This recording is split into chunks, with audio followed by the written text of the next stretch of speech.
As of now, more than 8 billion people inhabit our planet. We occupy every corner, from bustling cities and sprawling farms to towering mountains, vast deserts, and even the frozen expanse of Antarctica. We've erected skyscrapers that touch the heavens, dispatched robots to explore Mars, and crafted technologies linking all parts of the globe. No species in history has dominated the Earth the way we do. Yet here's the odd truth. We really shouldn't dwell on it. When you stack us up against other great apes, humans are actually quite feeble. A chimpanzee could easily rip your arm off without even straining. Pound for pound, they are roughly 5 times stronger than we are. And gorillas? Forget it. A silverback could literally tear you apart. Even orangutans, which mostly just laze around in trees, could defeat any human in a direct confrontation. We aren't as swift as most predators, nor do we possess claws, fangs, or any natural armor. Our olfactory sense is awful, our hearing is average at best, and we're completely blind in the darkness. Place an unarmed human on the African savanna alongside a lion, a hyena, or even a baboon, and the smart bet would not be on the human. Yet, against all odds, we triumphed. We didn't merely endure, we conquered. Every other creature on Earth is here either with our permission or because we simply haven't decided to deal with them yet. How did this come to be? If you're listening to fall asleep, that's precisely why I create these recordings. So perhaps subscribe and let me know your location and the time there. When I look at comments, I see Tokyo at lunchtime, Toronto at midnight, all at once. Really, leave a comment. I'm curious to learn where this tale is journeying to. For those listening, now, let us travel back 300,000 years, East Africa, the Great Rift Valley. The world appeared very different then. No cities, no farms, no roads, only vast grasslands reaching to the horizon, interrupted here and there by forests, meandering rivers, and distant volcanic mountains puffing smoke. Somewhere within that scene, a small group of beings is struggling desperately to survive. They are us, essentially Homo Sapiens, anatomically modern humans. If you spotted one on a modern street, you'd likely not give them a second glance.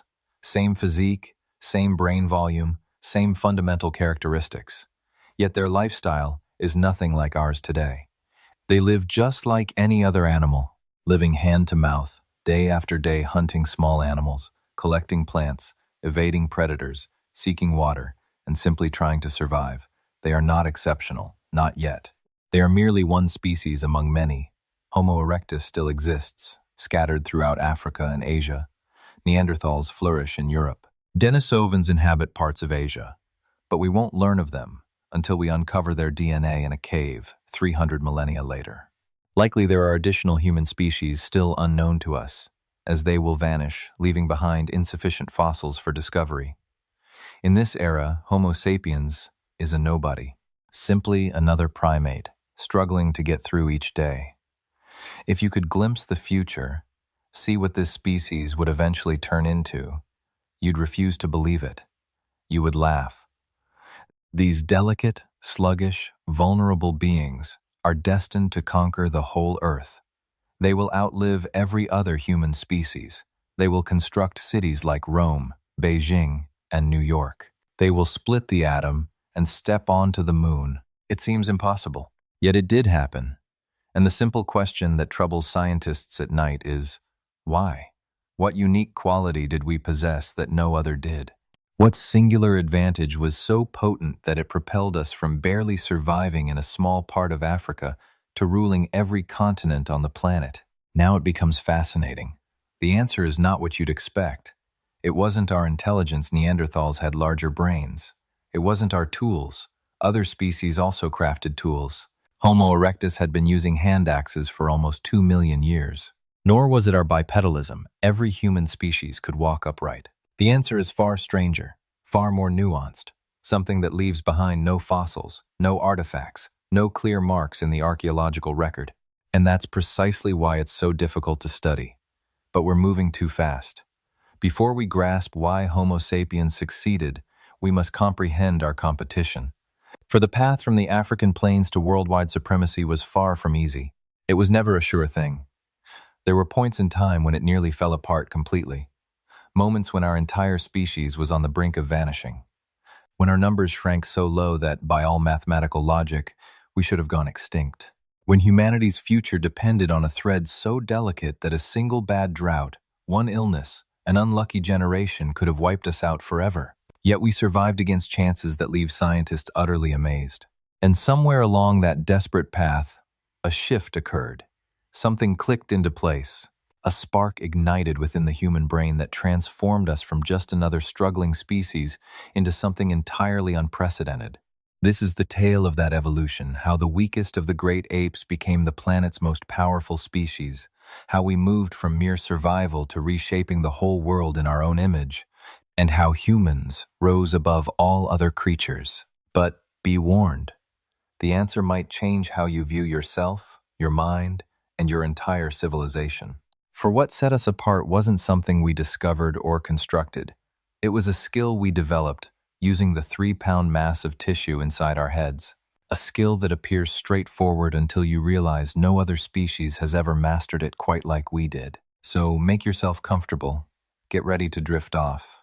Let's go back to the beginning, to a time when humans were utterly unremarkable, and follow the path that led us here, to this very moment where you're hearing these words.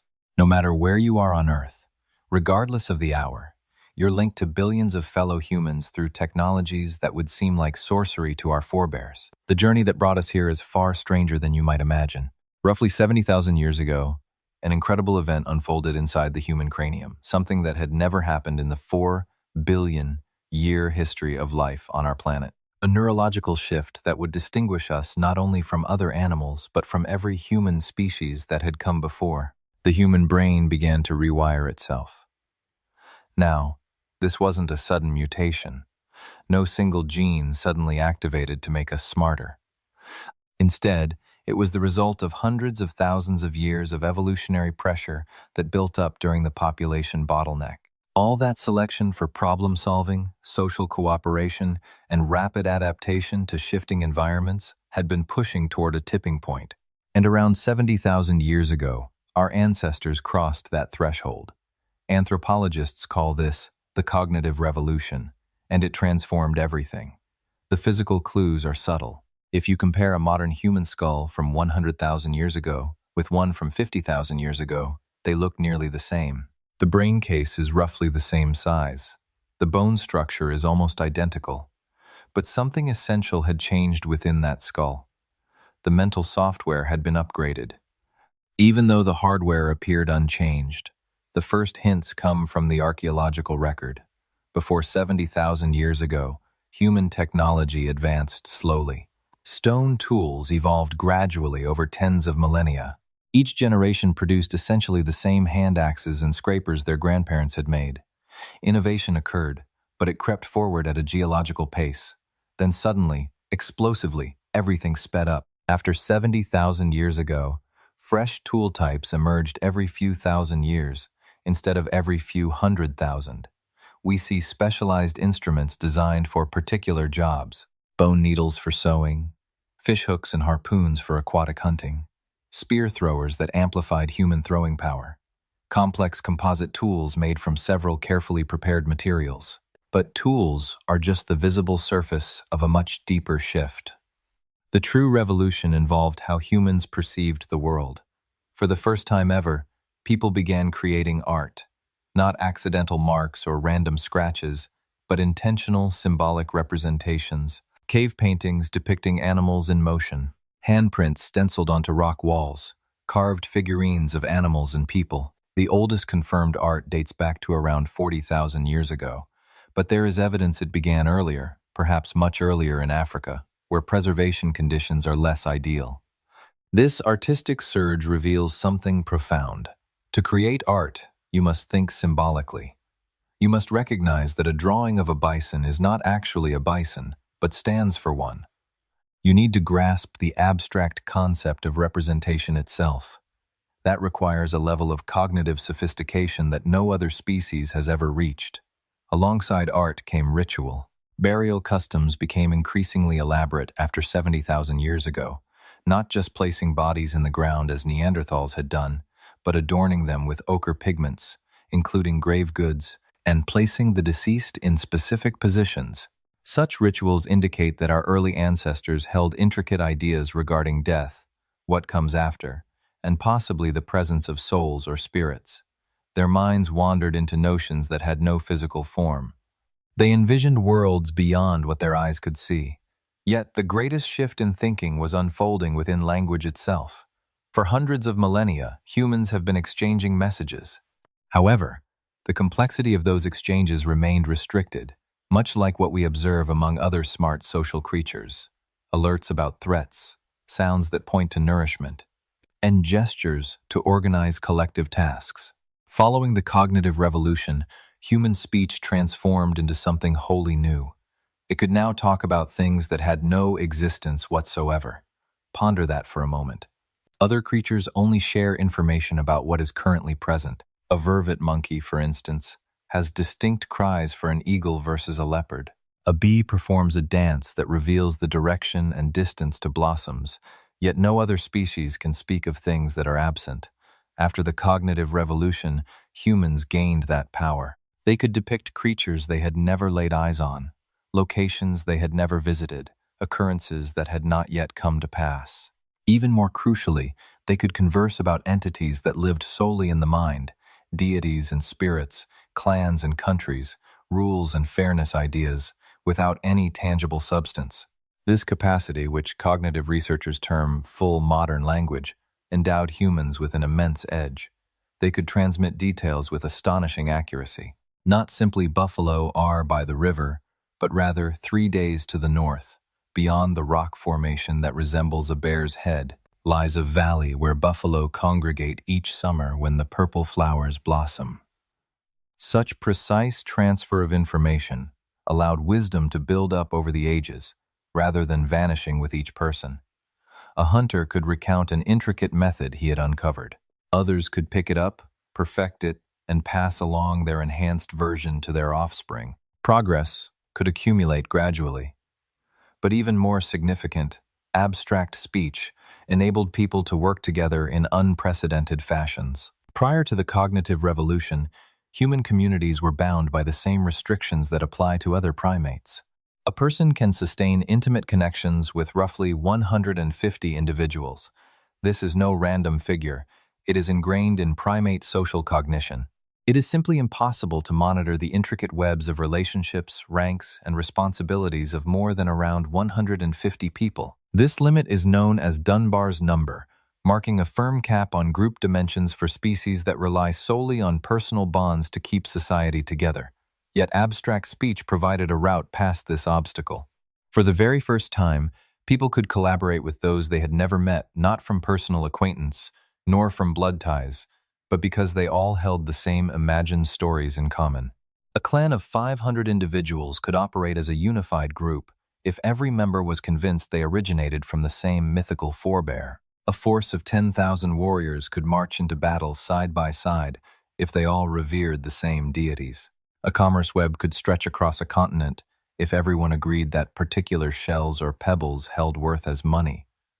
None of these things existed in a tangible way. There was no literal ancestral spirit guarding the tribe. The deities dwelled solely in the shared mind. The shells served no purpose beyond adornment. Yet because all embraced these common myths, they turned into practical truths. They forged social constructs that allowed for collaboration on a scale never before seen. That was a true breakthrough. Other kinds of humans, such as Neanderthals, could work together in small bands. They hunted as a team, distributed food, tended to their ill, yet their joint efforts were restricted to those they knew face to face. They could not expand beyond their own immediate group. Anatomically modern humans following the cognitive revolution could rally hundreds or even thousands of individuals toward shared aims. They could create tribes that held sway over huge areas, and they could set up trading routes that linked many distinct communities. They could summon great crowds for hunting large animals, for disputes over land, or for building enormous structures, and they accomplished all this while their physical forms remained unchanged. No more powerful muscles, no fiercer teeth, no tougher skin, just superior mental software operating inside their skulls. The neural foundation for all of this is still partly a puzzle, and we understand that the brain did not abruptly increase in size. Rather, there was a shift in the way existing brain structures were arranged and linked, and one explanation centers on what neuroscientists refer to as neural reuse. The human brain consists of old parts that evolved for fundamental survival tasks: interpreting sight, directing movement, identifying others in social settings, and evaluating danger. Yet, following the cognitive revolution, these focused modules grew more and more intertwined. Areas of the brain that once guided navigation began aiding abstract thought about time, while the circuits that identify faces started handling symbols. The systems that manage physical motion were called upon to handle intangible ideas. It resembles taking a set of specialized instruments and combining them. Then came the realization that you could mix these elements in fresh combinations, achieving tasks none were meant for originally. Although the physical parts remained unchanged, the linkages among them grew far more complex. A crucial step forward was something psychologists refer to as mental time travel. This capacity lets you deliberately transport your mind to bygone days or future possibilities, picturing how they might feel. Every creature responds to its surroundings. Plenty of them pick up lessons from past events. A few animals do show modest forward planning. For instance, a squirrel stashes nuts for the cold season, or a lion lies in wait to catch its food. Yet, these behaviors are mostly driven by instinct or current conditions. Following the cognitive revolution, people gained the ability to mentally rehearse situations that had never occurred. A hunter might restlessly picture various outcomes of a future chase, devising solutions to difficulties that had not yet arisen. A mother might reflect on her own younger days and use those insights to guide her own kids. An older person could share stories from many years before, handing down wisdom through the ages. This ability to mentally roam through time allowed humans to gain knowledge from events they never lived through themselves. They could foresee challenges before facing them. They could polish their approaches using only imagination, avoiding risky real-world experiments. When paired with advanced language, this gave rise to an ever-accelerating buildup of wisdom. Each new generation could pick up right where the last one ended, adding to the store of understanding instead of having to figure out everything anew. The consequences were enormous. Tools. The gradual progress of technology over hundreds of millennia suddenly sped up. In the 30,000 years following the start of the cognitive revolution, a vast array of purpose-built tools appeared, each crafted for particular jobs, yet far more significantly, humans gained the skill to adapt and create on the spot. Upon entering unfamiliar surroundings, people no longer had to rely on slow biological changes to fit in. They could envision fixes, talk through alternatives, try out novel methods, and in just a handful of generations create tools and practices ideally matched to the local setting. This mental adaptability proved to be the greatest edge for survival, and as the climate changed, humans could alter their tactics with equal speed. If the numbers of game animals shifted, they could adopt different ways of hunting. When faced with strange landscapes, they could come up with answers in real time. Neanderthals, who had honed their survival techniques over hundreds of millennia through biological fine-tuning, found themselves unable to match this mental quickness. They remained stuck with effective yet inflexible methods. When the world around them shifted, they had trouble adjusting swiftly. Early modern humans could reshape their way of life every couple of generations when necessary. Moreover, the cognitive revolution brought about quiet but essential changes in how people organized socially. Because people could adopt common stories and abstract ideas, they were able to sustain far bigger and more elaborate groups. Those in charge could assert their influence not only by physical strength but also by ties to imaginary forces. Medicine men who spoke with spirits, tribal leaders tracing their lineage to mythic figures, holy men deciphering divine intentions. These positions, founded solely on shared faith, built stable ranks that could coordinate big communities. People also created more and more refined networks of kinship, identifying not only immediate family but also intricate ties spanning many generations. Being aware of cousins twice removed, the relatives of your spouse's sibling's spouse, or the ancestry of your great-grandmother. This complicated web of acknowledged connections formed social nets that could stretch across enormous areas. If a band of 30 individuals met another gathering just 200 meters off, they might find they had far-off kin in common. This tie, made possible by abstract notions of family and clan, could turn possible foes into exchange partners or comrades. Creative expression and ceremonies were vital for preserving these far-reaching social links. Common artistic styles forged a sense of belonging. All those who decorated with a particular technique or employed certain marks were part of one cultural circle. Joint rites, observances, and festivities strengthened common convictions and tightened social ties. The assembly that met each summer for a ceremonial hunt wasn't merely gathering meat. They were nurturing bonds, retelling shared tales, and passing on their heritage to the young. That ceremonial practice itself acted as a kind of social tool, binding the group together over years and miles. This passing down of culture grew as vital as biological heredity, perhaps even more so. A child whose parents were the most skilled trackers still had to be taught and trained. Those abilities were not passed through blood. These skills moved from person to person through speech, showing, and shared experiences. As a result, human groups could gather practical information far more quickly than evolution on its own could deliver. A sharp-witted person might find a superior method for treating animal skins and then pass that trick along to others. In just one generation, the whole group would adopt this better approach. Over just a handful of generations, this skill could travel over vast distances as different communities met and exchanged what they knew. The speed of new ideas grew faster and faster. Each new generation didn't only receive their forebears' DNA, but also all the wisdom, honed methods, and better tools that came before. The distance between humanity and every other creature grew larger as the centuries rolled by. By 30,000 years in the past, the impact of the cognitive revolution was impossible to ignore. Homo sapiens had populated all of the ancient continents, thriving in places from frozen tundras to steamy jungles to barren deserts. They had crafted countless unique societies, each with its own way of speaking, creative expressions, customs, and inventions. They had tamed wolves into companions, built instruments that made music, and devised complex ceremonies for the dead, along with spiritual customs. They had turned into something never seen before in the story of life on this planet.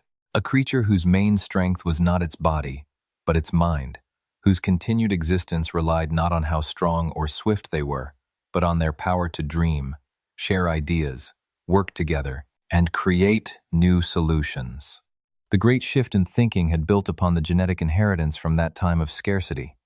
That sharpened ability to solve puzzles and join forces with others, and magnified it far beyond what evolution by itself could ever have produced.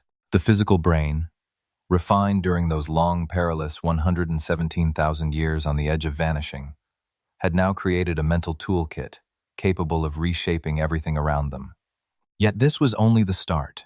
The mental abilities that first appeared from 70 to 30,000 years earlier would form the very base for all that was yet to come. Farming, towns, writing, knowledge, and tools, all the triumphs of human society can be followed back to the changes in our brain wiring that occurred in those essential ages. Once our intellect became our strongest asset, we were no longer merely one animal among many. Instead of just fighting to stay alive, we started designing our own future, and the entire world turned onto a new path, never to return to what it was. Staying alive didn't depend solely on inheriting good DNA or being clever enough to survive an environmental upheaval. Being smart is worthless if you die from cold during the night or go hungry because you can't get to the provisions all around you. The true difference that made our forebears special was not simply their power to reason, it was their talent for turning ideas into deeds, for taking the dangerous environment they lived in and shaping it according to their needs. And this change started with the most groundbreaking invention humans ever made: fire. In modern times, we often overlook how amazing fire is. A flick of a button, a twist of a knob, and we have immediate warmth and brightness. Yet, for those who came before us, mastering fire was far more than a mere convenience. It marked the line between growing their range and vanishing completely. The oldest signs of people managing fire appear about 1.5 million years ago, well before our own species appeared. However, There is an important distinction between simply making use of fire and actually being in command of it. Our early ancestors likely gathered fire from nature, from bolts of lightning, volcano eruptions, or dry bushes catching fire on their own. They might have sustained those flames for some time, perhaps moving glowing sticks from one site to another, yet they weren't able to produce fire whenever they wished. The truly important step happened later, maybe 400,000 years in the past, when our forebears discovered the secret to creating fire on their own, by knocking rocks together to produce sparks, and by rubbing wood together to raise its temperature until flames appeared, using materials they had intentionally prepared. These methods may seem straightforward, but they actually show a massive jump in mental ability. One must grasp invisible ideas such as burning and the movement of warmth. You need to think ahead, collecting suitable items and getting them ready correctly. The techniques must be repeated many times before they can be counted on. However, after they gained full skill in making fire, the entire situation shifted. All at once, people were no longer reliant on stumbling upon existing flames. They could call forth heat at any moment. They were able to settle in colder lands that had previously been impossible for their ancestors to live in. They could endure severe winter seasons that would have wiped out earlier groups of human-like beings. Fire granted them freedom from the weather in a manner no other creature had ever managed. Yet staying warm was only the first step. Preparing food over the fire might have been even more crucial. Uncooked meals need huge amounts of effort from the body to break down. Your belly and gut must labor for many long hours to process rough plant strands and uncooked flesh. But cooked meals are another matter. The heat takes over a large part of the digestion process on the outside, splitting complicated substances, wiping out tiny invaders, and making nutrition easier to absorb. A dish that has been cooked provides many more usable energy units than the identical ingredients consumed without cooking. This brought deep consequences for how humans changed over time. By cooking, our predecessors could get more fuel out of smaller portions. They could manage with tinier digestive tracts.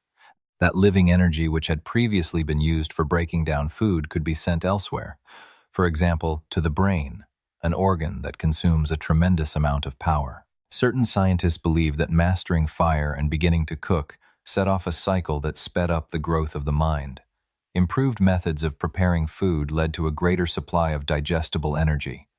With extra energy available, it became possible to sustain bigger brains. Those bigger brains, in turn, made it easier to devise even more clever ways of cooking. And so it continued, each new idea building on what came before. Fire also changed how people interacted with each other. A fire at the camp becomes a spot where everyone meets, and it gives off brightness that lengthens the daylight, letting people stay busy even after darkness falls. You can gather around the flames, making implements, sharing tales, and organizing the next day's chase. Excavated settlements from 300,000 years ago reveal clear signs of these activities. In the center of the dwelling lay a hearth made of shaped stone, indicating that early humans utilized firelight for crafting tools and socializing during the night. It's possible this is where advanced language truly began. Gathered around the flames in the dark, our ancestors enjoyed both the leisure and safety needed to cultivate complex forms of communication. They were able to instruct the younger generation in intricate abilities. They passed along knowledge of faraway lands, and they built up the vibrant oral histories that would later form the bedrock of human civilization. Furthermore, fire provided defense, as wild beasts are afraid of fire, and a carefully tended blaze could deter them. Throughout the perilous night, threatening creatures were kept at a distance. As a result, people could rest more peacefully and explore areas that would have been far too risky otherwise. People could now set up camps in places that provided strategic benefits, not merely defensive safety. Yet maybe the greatest significance was that fire itself became a tool for making other tools. By applying heat, wooden spears could be hardened, turning ordinary wood into tips as tough as stone. Heat also made it easier to shape stone tools, allowing more precise fractures in brittle materials. Far into the future, fire would serve as the basis for metalworking, ceramics, and innumerable other innovations. But from its very first uses, fire amplified the power of every other tool, making them far more efficient. Meanwhile, those tools themselves were advancing quickly. The stone instruments that had been humanity's main technology for eons grew ever more refined. Early tools were straightforward. You took a rock and struck it with another rock until a sharp edge appeared, then used that edge for cutting or scraping. These Aldoan tools, named for a Luvi gorge in Tanzania where they were first found, remained in use by human ancestors for nearly 2 million years. These tools were adequate for fundamental chores like cutting up scavenged animal remains, preparing plant materials, and shaping wood. However, roughly 1.7 million years ago, an innovator discovered a way to create superior implements. Acheulean hand axes emerged meticulously shaped teardrop-shaped tools with sharp edges. Producing these demanded far greater craftsmanship. You needed to picture the finished shape before even beginning to work. Striking the stone had to be done at exact angles, and flakes had to be removed in a controlled sequence to achieve a balanced, symmetrical tool. This was genuine manufacturing, not haphazard alteration, but deliberate creation following a predetermined pattern. Hand axes stayed at the forefront of human innovation for more than 1 million years. Then, approximately 300,000 years ago, the pace of tool production quickened considerably. Prepared core methods appeared. Craftsmen would meticulously shape a stone core so that they could detach several identical flakes, each useful as a tool. That is, standardization. This was industrial reasoning, a single raw material yielding many finished items following a fixed blueprint. By 70,000 years ago, Homo sapiens in Africa were crafting composite tools, not merely individual stone pieces, but complex implements composed of different materials. Spear tips were carefully formed and then fixed to wooden handles using plant-based resin glues. Handles were bound with leather thongs for improved grip. Knives had a dulled back edge to shield the user's hand. Every one of these advancements embodies multiple levels of conceptual thought. One had to grasp the characteristics of materials. It was necessary to realize that different elements could be joined for superior results. You also had to think ahead, collecting various parts before putting them together. The complexity kept increasing. Microliths emerged, minuscule stone blades that could be assembled to form intricate cutting surfaces. Picture a knife with a jagged edge, where each tooth is an individual, precisely shaped stone piece inserted into a slot. This method enabled people to produce highly efficient cutting instruments using little raw material. In areas where quality stone for tools was hard to find, such efficiency was vital. Stone was not the only substance mastered by humans. Tools made from bone and ivory appeared, crafted by grinding and carving instead of flaking. These materials allowed shapes that could not be achieved with stone. Needles had tiny holes for threading sinew, making it possible to sew snug-fitting garments. Fishhooks were curved and barbed to hold onto catches securely. Harpoon tips featured backward-pointing barbs that stopped prey from getting away. Every fresh tool unlocked new opportunities. Spear throwers basically lever mechanisms that magnified the power of a human throw. Let hunters hurl missiles with lethal precision from a safe range. Experiments in archaeology indicate that a competent user of a spear thrower could bring down a large creature from 30 meters. This shifted hunting from a perilous hand-to-hand fight into a planned operation where people could deal with game on their own conditions. Nets and snars show up in the archaeological evidence. About 40,000 years ago, these signify yet another mental advance. You are no longer simply reacting to prey when you come across it. You are establishing devices that operate even when you are absent. You are considering animal habits, forecasting their movements and actions, and devising engineered answers to hunting challenges. However, tools were not solely for obtaining food. They also enabled humans to survive in habitats that ought to have been entirely inaccessible to a species originating in tropical Africa. Developing clothes may not seem as thrilling as discovering fire or crafting weapons, yet it was equally transformative. Unlike other primates, early humans lacked body hair, likely an evolutionary response to heat in tropical Africa, helping them cool down more effectively via perspiration. However, being hairless turned into a major drawback in colder regions, prompting the need for artificial coverings. While animal pelts offered warmth, untreated hides were rigid and unpleasant. Some ingenious individual discovered how to clean them, likely with stone scrapers made for the task. Another breakthrough came when certain plants were found to tan leather, rendering it supple and pliable. The bone needle was another invention, enabling hides to be stitched into snug clothing that stayed put and offered superior warmth. Though these advances appear modest, they demanded deep understanding of materials and methods. One had to know which animals yielded the finest skins. There was much to learn. Untreated fresh hides would decay. Through plenty of experimentation, early humans had to identify which plant compounds worked as effective tanning agents. They also had to hone the dexterity needed to carve small, accurate needles from fragile bone. Once they perfected clothing, humans could endure the harsh winters of Siberia, northern Europe during glacial periods, and high-altitude regions where nights often dropped below freezing, even in summer. The tropical and subtropical belts were no longer their only home.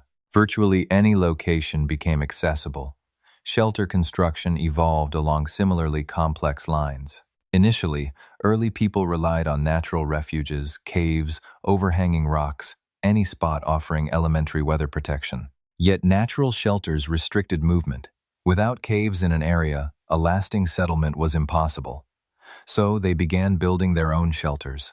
The simplest versions were likely windbreaks made from branches and animal skins set up to shield against the dominant winds. Later, more robust constructions appeared. Archaeological evidence from 400,000 years ago reveals early built shelters, stone circles that likely anchored hide covers, and post holes suggesting wooden frames. Around 25,000 years ago, during the Ice Age, people in Europe constructed sophisticated homes from mammoth bones. They employed huge skulls and tusks as parts of the structure, draped hides over them to form sturdy shelters that could accommodate multiple generations through harsh winters. These were no mere temporary encampments. They were either permanent or semi-permanent communities. This marked a profound change in human ecology. While most predators wander, tracking game across seasonal territories, people started claiming territories. They constructed infrastructure intended to endure for years, even decades. This demanded fresh outlooks on resources and foresight. That leads us to hunting methods. Our early ancestors were likely more scavengers than hunters, chasing off other carnivores from their kills and utilizing leftover carcasses. However, as their tools and social structures advanced, they turned into active, not merely opportunistic predators. They became strategic hunters, targeting massive and perilous game. Archaeology reveals ever more refined tactics. In many places, drive lines, alignments of stones or stakes forming a funnel, were used to steer animals toward killing areas. Certain sites indicate cliff drives, where entire herds were driven off ledges. Such coordinated hunts yielded enormous quantities of meat. Mastering these methods demanded thorough understanding of animal behavior. One had to be familiar with migration paths and seasonal habits. It was crucial to grasp how various species respond to threat and which way they would flee when panicked. Coordinating dozens of individuals in tightly synchronized actions was essential. That kind of operation is intricate project management, calling for planning, communication, and perfect execution. What's truly amazing is that humans could learn the detailed behaviors of numerous different prey animals. Hunting mammoths called for tactics distinct from hunting bison. Reindeer and horses each had their own patterns. Successful hunters essentially acted as behavioral ecologists, keeping intricate mental records of how each species reacted under varying conditions in different seasons. This expertise was hard-earned, built up over millennia, and had to be passed down precisely from seasoned hunters to newcomers. Learning to hunt mammoths through trial and error was impossible. A single blunder could result in death for you or your fellow hunters. This put strong evolutionary pressure on developing effective instruction and learning skills. Those hunters able to convey intricate details plainly, and the learners who could grasp and remember technical information, were the ones who lived and reproduced. Next, people had to conquer the challenge of water. Early humans lived strictly on land, yet coastlines and rivers held abundant riches for those who could reach them. Tidal areas offered steady supplies of shellfish. Predictable fish migrations moved along familiar routes, and distant islands stayed pristine until someone had the means to get there. By around 50,000 years ago, our ancestors had already created the first water vessels. The exact shapes of those earliest boats remain a mystery, since wood seldom endures through millennia, but their existence is proven by the fact that people arrived on Southeast Asian islands that had never been linked to the mainland, not even when ice ages lowered the seas. Someone constructed vessels sturdy enough to sail across 50 kilometers of open water. Someone learned the art of navigation, picking out tiny islands within immense ocean vistas. This was yet another frontier conquered not only the earth, but also the waters. No longer limited by foot travel, they could now go wherever a boat could carry them. Coastal digs reveal fish hooks, net weights, and bones from deep-sea fish. Humanity had grown into skilled seafaring hunters, incorporating complete marine ecosystems into their way of life. Yet the greatest achievement still lay ahead. Fire, tools, garments, shelters, planned hunting, and ocean-going craft. All of these had already let humans exploit their surroundings far better than any other creature. Still, they remained at the mercy of the natural world. If the herds took a different route, hunger followed. If wild plants withered, starvation loomed. They were outstanding foragers, but the environment still called the shots. Then, roughly 12,000 years ago, the world turned once more. Someone observed that seeds placed in good earth would sprout into new plants. Today that seems simple, but it was an earth-shattering insight. No more endless roaming for wild berries and roots. Food could now be grown wherever one chose. And someone also realized that some animals could be domesticated young wild sheep or goats, raised in human company, grew gentle and far simpler to handle than their free-ranging kin. These two breakthroughs sparked the Neolithic Revolution, the shift from foraging to farming and herding. It didn't unfold in a flash. It demanded millennia of trial, careful breeding, and steady technological progress. Yet once the change began, there was no turning back. Farming let people sustain far bigger communities on far less land. A single band of hunter-gatherers might require hundreds of square miles to feed just 50 souls. That same patch of earth, when farmed, could nourish thousands. Such dense populations gave birth to whole new ways of living hamlets, then villages, then towns, then cities. Division of labor emerged. Not everyone needed to spend their days growing food. Craftspeople, merchants, officials, soldiers, priests. But farming carried a deeper meaning still. Humanity was no longer just fitting into the landscape. It was reshaping the landscape to suit its own needs. Rather than migrating toward sources of food, they brought food to the places they chose to settle. They were shaking off the ecological chains that bound all other creatures. Naturally, this newfound power came with a price. Farming communities became more prone to harvest failures. Illnesses spread more easily in crowded villages, and as some people amassed more wealth than others, social divides began to appear. Yet in key respects they were tougher. A band of foragers struck by disaster might need many generations to rebuild. An agricultural society, however, could endure huge losses and recover in just a few years. 10 millennia ago, people had already domesticated wheat, barley, rice, and maize, varying by region. They had also brought sheep, goats, cattle, pigs, chickens, and horses under their care. They devised irrigation to bring water to fields, storage methods to keep harvests safe, and pottery for both cooking and preserving food. Their settlements became permanent, bedecked with sturdy buildings. They even created writing to record knowledge, leaving behind the limits of spoken memory alone. The very species that once counted barely 1,280 souls, clinging to survival by a thread, had grown into the planet's ruling power. And it all traced back to one thing: the gradual conquering of fire, of tools, of the world around them. Every invention stood on the shoulders of earlier ones. Fire allowed for superior tools. Those tools led to more efficient hunting. Successful hunting sustained growing populations. Larger communities supported more specialists, who in turn crafted even more advanced technologies. This cycle of improvement gained speed with age. The very first stone implements had taken millions of years to appear. It took hundreds of thousands of years to move from basic tools to more advanced ones. Agriculture, however, emerged in just a few thousand years. After that, the pace of technological progress picked up dramatically. Yet here lies the truly astonishing part. None of these advances depended on changes in our biology. We didn't evolve new genetic traits for creating fire, constructing boats, or farming. The same fundamental mental abilities honed during that bottleneck period were enough to acquire all these capabilities. The transformation wasn't in our biology, it was in our culture. Knowledge gathered over time was handed down from one generation to the next, stacking up bit by bit. This represented the highest form of control over our surroundings, not merely adjusting to what nature offered, but shaping the environment to suit our needs. Instead of merely responding to difficulties, we learned to foresee and stop them.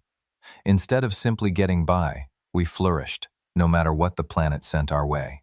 This liberation set humans apart from all other creatures, which remained bound by their own evolutionary pasts. A polar bear could endure the Arctic, but not the heat of the tropics.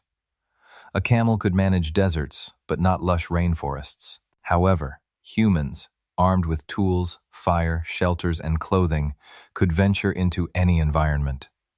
Whether it was the frozen tundra, steamy rainforest, towering mountains, or dry desert, none posed an insurmountable challenge. They could conquer every landscape. That's the reason Homo sapiens endured while Neanderthals and Denisovans disappeared. It wasn't that we were physically stronger. We weren't. Nor were we necessarily smarter as individuals. That's debatable. Instead, our success came from having the finest set of tools, the most versatile ways to adapt, and the most advanced ability to control our surroundings of any human ancestor. As circumstances shifted, we adapted our tools and methods more swiftly than natural selection could alter our DNA. That's not to say biological evolution had stopped. We remained under the influence of natural selection, yet we'd introduced an additional element, cultural evolution, which moved thousands of times quicker than genetic shifts. This blend, biological cleverness sharpened by the bottleneck, along with millennia of cultural wisdom, turned us into an unstoppable force. The natural world that had almost wiped us out 900 millennia ago was now under our control, but technology and our ability to adapt are only pieces of the puzzle. The true hidden advantage that lifted Homo sapiens above all other creatures wasn't simply our inventions or rapid learning. It was our capacity for trust and our ability to coordinate large numbers of individuals around a shared objective. This was collaboration on a level never seen in any other species. Just consider this.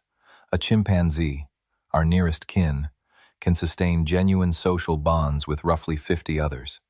That's its upper boundary. Once that number is exceeded, social connections start to fray. The group grows too big to handle through face-to-face interaction alone. Chimpanzee troops seldom surpass 150 members, and if they do, they usually divide into smaller bands. Early humans encountered the same constraint. For eons, our forebears likely dwelled in tiny groups of 20 to 50 people, extended clans that hunted collectively, divided food, and shielded one another from predators. This pattern had served primates well for tens of millions of years, compact, closely bonded communities where everybody knew each other. Yet at some point during the growth after the bottleneck, an extraordinary breakthrough occurred. Modern humans discovered how to overcome that boundary. They created the mental and cultural resources needed to sustain collaboration with hundreds, and later thousands, of people they had never encountered face to face. This was far more than a minor step forward. It amounted to a transformation in social structure as significant as the creation of language. And it began with a straightforward, yet mighty idea: splitting up tasks. In small foraging bands, each person had to be a jack of all trades. Males hunted, females collected plants. Every individual had to be able to craft tools, construct shelters, locate water, and recognize edible vegetation. Specialization was rare because the group could not afford to sustain anyone who wasn't directly aiding survival. Yet as modern human communities expanded, a new opportunity opened up. Not everybody had to perform every task any longer. Certain people could now specialize, investing their time and effort into mastering a single skill. Excavated artifacts from about 40,000 years ago indicate the start of this shift.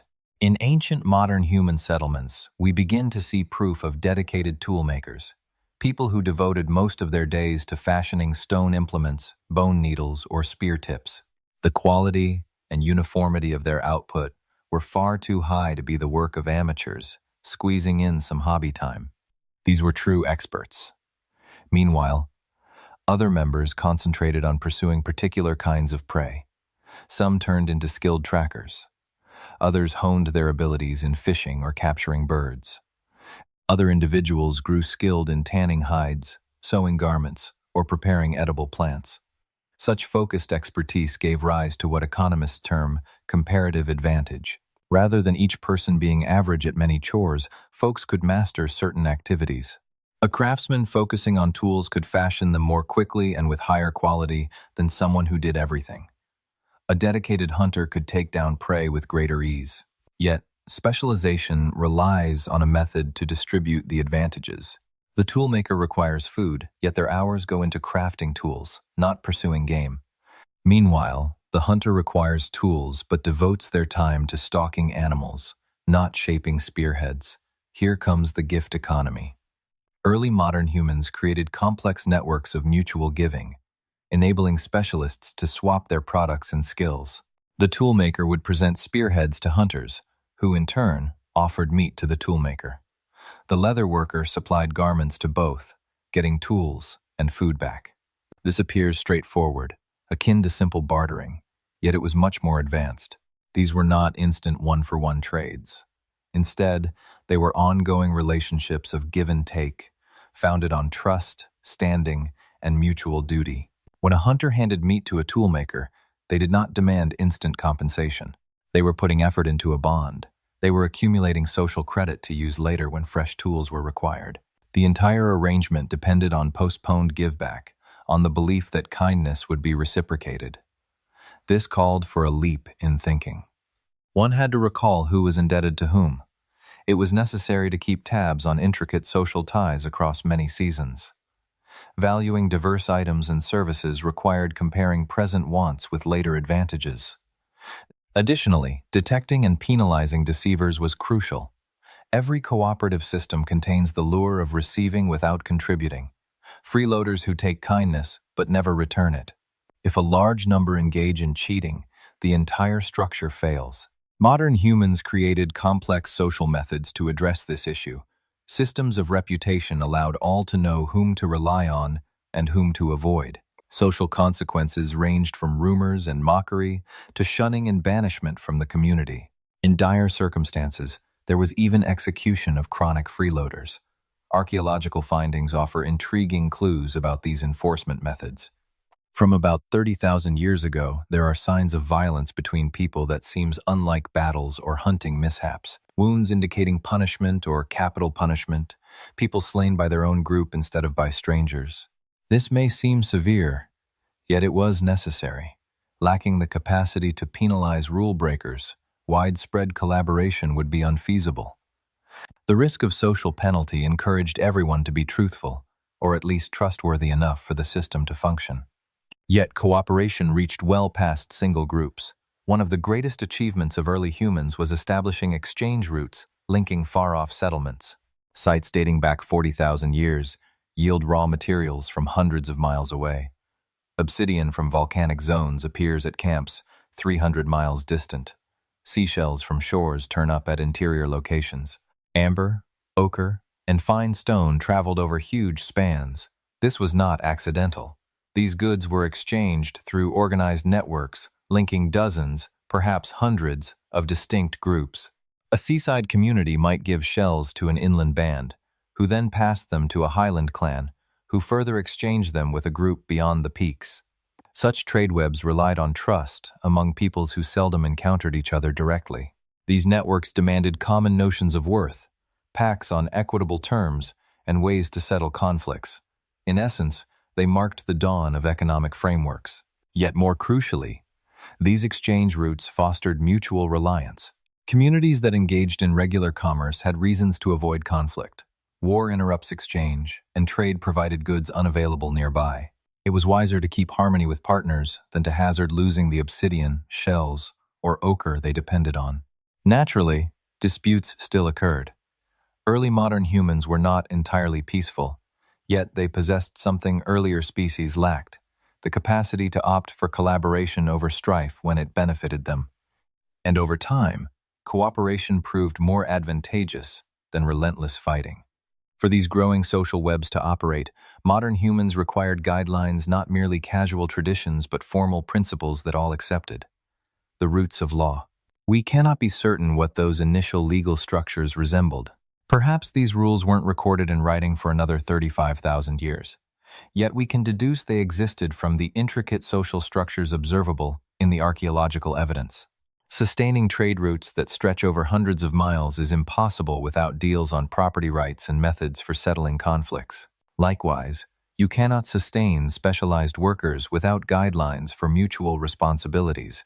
To penalize those who take without giving, there must be agreement on what counts as a fair share to the community.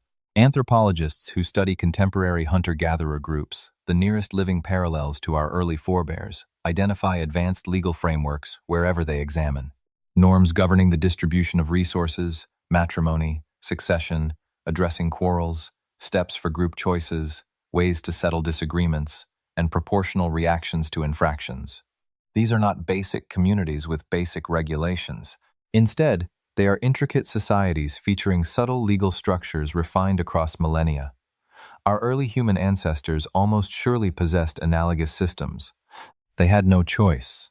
It's impossible to coordinate hundreds of people working together without such systems. Likely, many of these norms manifested as ethical codes, strongly ingrained convictions about proper and improper conduct learned from a young age. Avoid taking what belongs to others nearby. Offer meals to the starving. Keep your promises. Safeguard the young. Tend to the aged. Discipline rule breakers. These moral instincts were not random cultural creations. Instead, they were adaptation's mental tools forged by natural selection to enable broad cooperation. Communities possessing robust ethical principles were able to sustain collaboration with greater success. They expanded in size, weathered catastrophes more resiliently, and surpassed groups with looser social bonds over countless generations. Evolution preferred those who adopted cooperative standards. Persons who experienced remorse when deceiving, fury at unfairness, and contentment when aiding others possessed such emotional reactions. These feelings were not merely cultural conditioning, they were developed mental systems that rendered collaboration instinctive and dishonesty distressing. Yet holding a community together demanded more than regulations and ethical sentiments. It needed something to emotionally unite individuals, forging a collective identity. That something was ritual and ceremony. Beginning roughly 40,000 years ago, the archaeological evidence reveals a surge in ritual activities. Complex funeral rites, accompanied by offerings, cave artworks, demanding collaborative labor, sculpted statuettes, and musical tools emerged.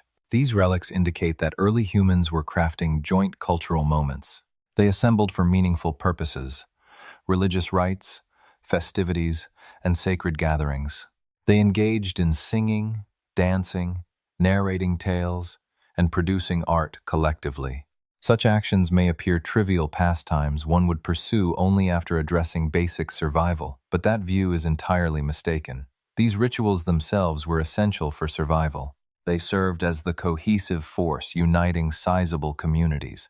Participating in a ritual alongside others activates a neurological response. Coordinated motion, mutual feelings, and concentrated attention on a shared goal stimulate the release of brain chemicals that foster senses of attachment and inclusion.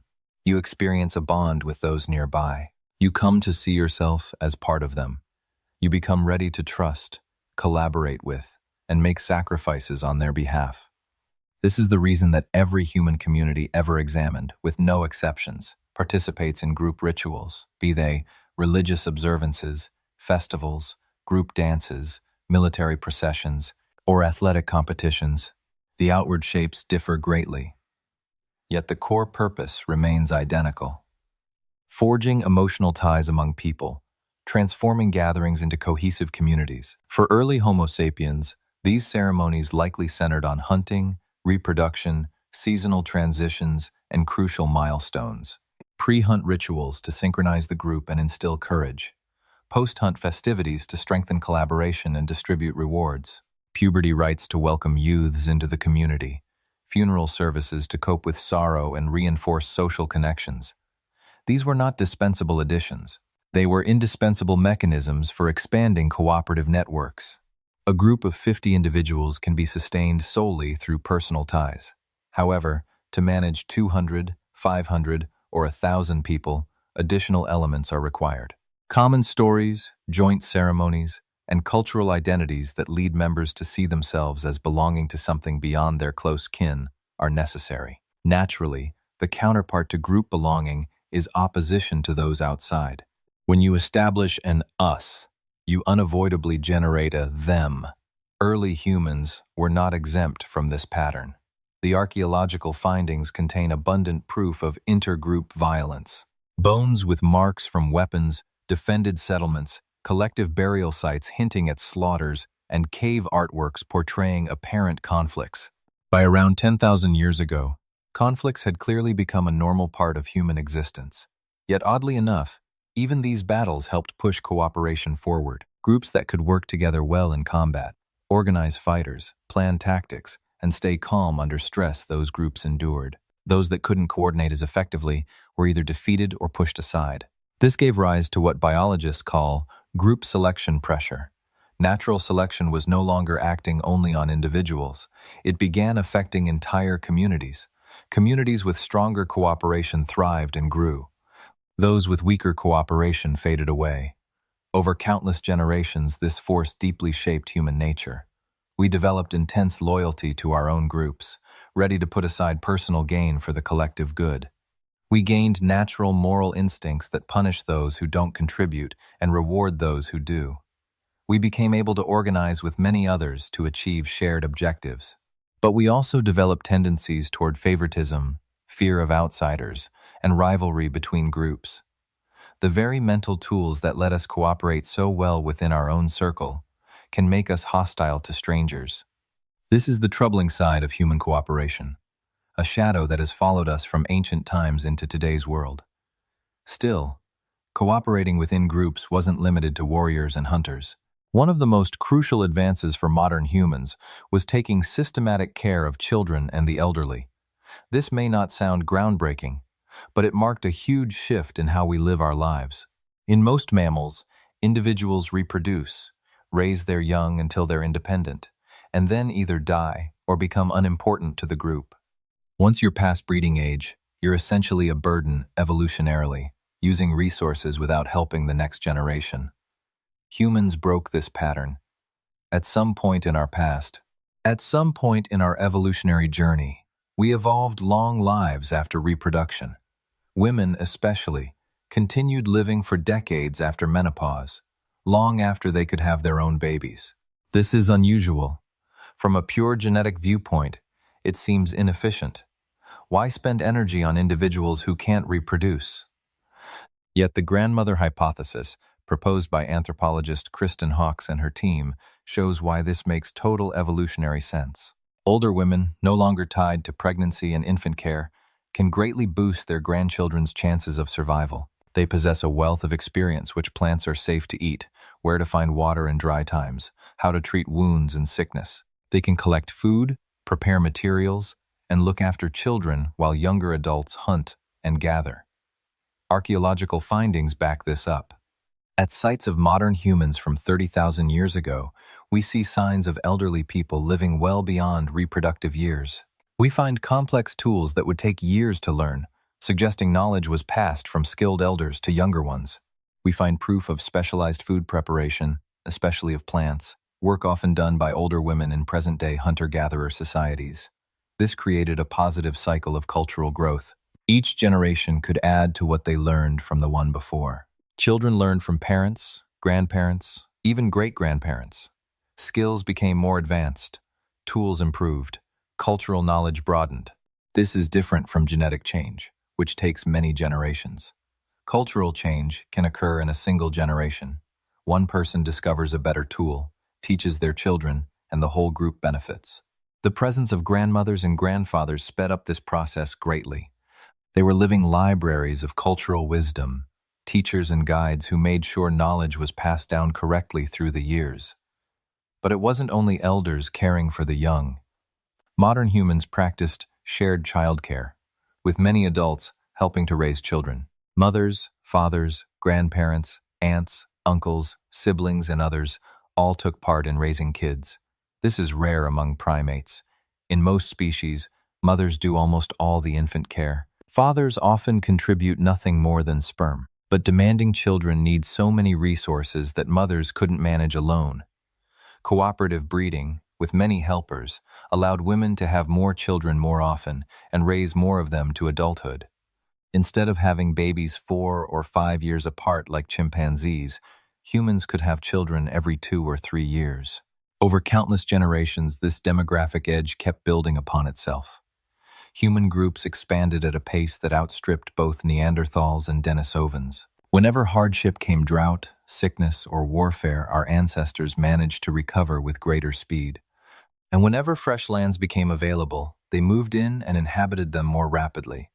This entire network of mutual support, ranging from task specialization and exchange to shared ceremonies and group child-rearing, enabled human societies to become bigger and far more intricate.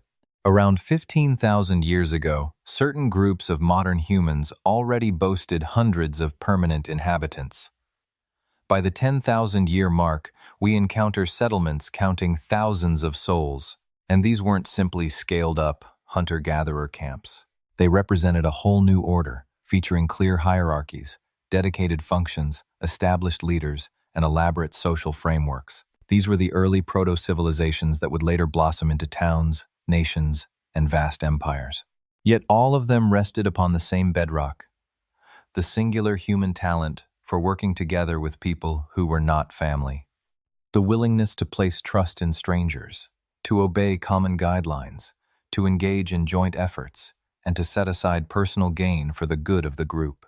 This ability, far more than any implement or arm, more than cleverness or speech, is precisely what elevated Homo sapiens to the position of Earth's most dominant creature. Our domination of the globe did not come from personal heroics.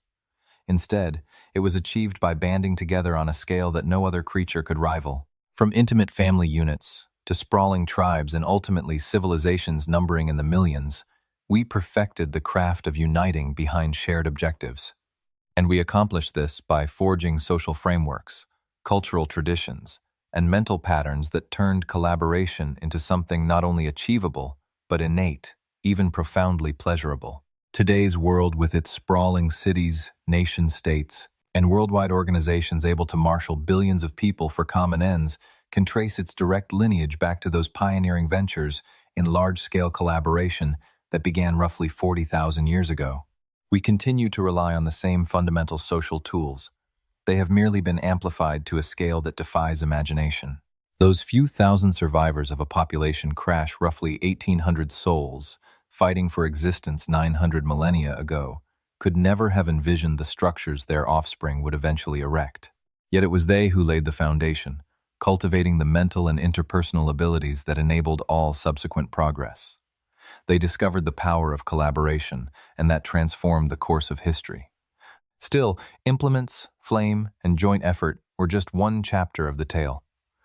The true distinction between modern humans and every other life form on the planet, including our close evolutionary relatives, did not lie in what we fashioned with our hands. Rather, it was what we produced with our mouths: language. Now, it is true that animals everywhere communicate. Wolves howl, bees dance, dolphins click, and even bacteria emit chemical messages to organize their actions. Yet human language, genuine language, is an entirely different phenomenon. It is not simply a more sophisticated version of animal signals. It belongs to a wholly separate category. Consider what is happening at this very instant. You are hearing sounds, essentially random noises that I produce using my voice box, tongue, and lips. Yet those sounds are far from chaotic. They are arranged into patterns that your mind identifies as words, and those words come together into sentences that carry significance. And these meanings are not limited to simple notions such as danger or food. They encompass abstract ideas, imagined scenarios, tales of events that occurred ages past, or events that may yet come to be. I can recount happenings from 900 millennia ago. I can speak of individuals who never lived, of scientific hypotheses, mathematical abstractions, and philosophical meditations. I can depict things you have never laid eyes on, locations you have never visited, sensations you have never experienced and still you comprehend. Your mind captures those arbitrary acoustic sequences and reassembles them into intricate concepts, constructs mental pictures, and arrives at abstract comprehension. No other creature is capable of this feat. Chimpanzees raised in captivity may pick up roughly 150 signs. That is noteworthy, yet a human toddler will command several thousand words by the time they turn 3. More significantly, chimps employ these signs in isolation. They form simple connections: food, drink, play. They do not merge those signs into fresh sentences that convey original thoughts. They lack grammar, that hidden framework which allows us to produce limitless meanings from a limited set of components. Human language is creative. From a lexicon of roughly 20,000 words and a collection of grammatical principles, you can generate and grasp sentences that have never been uttered in all of human history. This very sentence, put together precisely as it is, likely never existed before this instant. And yet, you comprehend it completely. Such a capacity did not arise merely for idle chat. Language came into being because it addressed a crucial challenge for survival, the very challenge that had resulted from the genetic bottleneck. The small, isolated groups of survivors had to exchange knowledge across both space and time. For example, a group living on one side of a valley learns that a certain plant is toxic. How could they alert the group on the far side without any language? Impossible. Someone would need to fall ill or perish, and only then would that other community learn through bitter experience. But with speech, you simply say, "Avoid those red berries, they are deadly." Imagine a hunter discovers a more effective method for following game. Without speech, that innovation could only spread slowly, if at all, through watching and copying. But with language, he can articulate, detail, and intentionally instruct others. Within one generation, the entire community adopts the new technique. Consider an elder who recalls where to locate water in times of drought, wisdom she inherited from her grandmother, who endured the last dry spell 40 years earlier. Without speech, that knowledge vanishes when she passes. With speech, she can share it. Stories thus become a tool for survival. Here lies the essential realization. Language was not mainly developed for social connection or attracting partners, although it does assist in those areas. Rather, it emerged as the paramount instrument for survival, a system for preserving and conveying knowledge across distances and generations. And from the moment it appeared, everything transformed. Language introduced a phenomenon never before seen in evolution: cultural evolution. All other animals learn chiefly via genetics. Lions do not methodically train their cubs to hunt. Those cubs possess hunting instincts written into their DNA. They practice, observe their mothers, and improve through experimentation. Yet the core ability, the urge and fundamental method, is inherited. Humans, however, stand apart. Sure, we possess certain instincts infants automatically nurse, and toddlers show natural fear towards some threats. But nearly all significant knowledge that humans possess is acquired from fellow humans through culture, not genetics. If a modern child were raised by wolves, they would not spontaneously acquire language, math, tool-making, or any advanced human conduct. Such a child would have no instinct for starting a fire, constructing a shelter, or recognizing safe plants. Every bit of that wisdom must be instructed, passed down culturally via language. And this gives rise to something remarkable. Cultural evolution moves at a pace entirely distinct from biological evolution. Genetic evolution depends on variation, selection, and replication. A favorable mutation emerges by chance, confers a survival edge, and then disseminates across the population over countless generations. That process requires enormous spans of time, at least thousands of years, often hundreds of thousands or even millions. Cultural evolution, however, only needs one person to conceive a clever idea and then share it with others. An inventive individual discovers that applying heat to specific stones softens them, making tool crafting simpler. She passes this method to her offspring. They, in turn, refine it and teach the enhanced version. In just a few generations, The whole community uses heat-treated stone implements. No alteration in genetics is necessary, no dependence on natural selection. Simply knowledge conveyed via speech. And that is revolutionary. It implies that human groups can adjust to fresh difficulties within a single lifetime rather than over eons. It means inventions pile up, instead of popping up and vanishing erratically. Crucially, it allows wisdom to accumulate. Every generation builds upon the discoveries of all who came before. And the chief mode for this cultural sharing was the story. Ages before writing, before any system of symbols, before structured schooling existed, humans kept and passed on wisdom through storytelling narratives filled with characters, arcs, lessons, and vivid imagery that made them stick in the mind. Reflect on the way you absorbed lessons during childhood. Not via abstract rules or flat lists of data, but via stories, warnings about kids who strayed too far from the settlement and became lost, thrilling accounts of accomplished hunts that revealed tracking methods, tales of forebears who overcame catastrophes through intelligence, courage, or readiness. These were more than mere amusement, they were learning tools. A tale about a hunter who disregarded warnings of a protective predator and met his end instills caution, far better than a plain directive like, be on the lookout for dangerous animals. The story sparks emotional involvement. You picture yourself as the hunter, sense his terror and suffering. Your mind records that knowledge deeply, linking it to emotional significance. We retain stories far more vividly than we do abstract facts. Findings from archaeology indicate that storytelling lay at the heart of human society from the earliest times. Cave murals dating back 40,000 years seem to convey stories, series of images, portraying hunting, movements, perhaps mythical occurrences. These were not haphazard ornaments. They served as repositories of tales, visual means of safeguarding critical cultural knowledge. By night, gathered around fires, our forebears would have orally shared these narratives. For instance, the expedition when Krog slew the mammoth by forcing it off a cliff. The season the clan sought refuge in southern caverns because northern lands were submerged. The occasion Mira found that particular fungi could mend infected injuries. Wrapped up in memorable tales are survival tips, hunting methods, geography, medical findings, and social lessons about teamwork, leadership, and resolving disputes, all handed down through the ages. And thanks to language enabling abstract thought, humans achieved what no other creature could. We could discuss things that hadn't even come into being.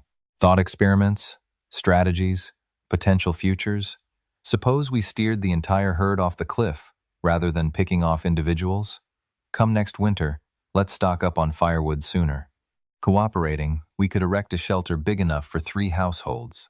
This talent for talking about things that are absent or not yet real was mentally strenuous, but extremely potent. It enabled humans to strategize, synchronize complicated operations, and conjure up solutions before actually attempting them. We could commit errors in our imagination rather than in real life, testing concepts verbally prior to allocating resources. Other primates can figure things out through trial and error, but only humans can solve such problems through conversation. As populations swelled and encounters between bands became more regular, another development arose: symbolic systems. The earliest examples we've found are surprisingly abstract. For instance, ochre markings on stone from 70 millennia ago, strings of beads, possibly encoding numbers or indicating rank, bones with notches that seem to record moon phases or seasonal shifts. These items weren't merely ornamental.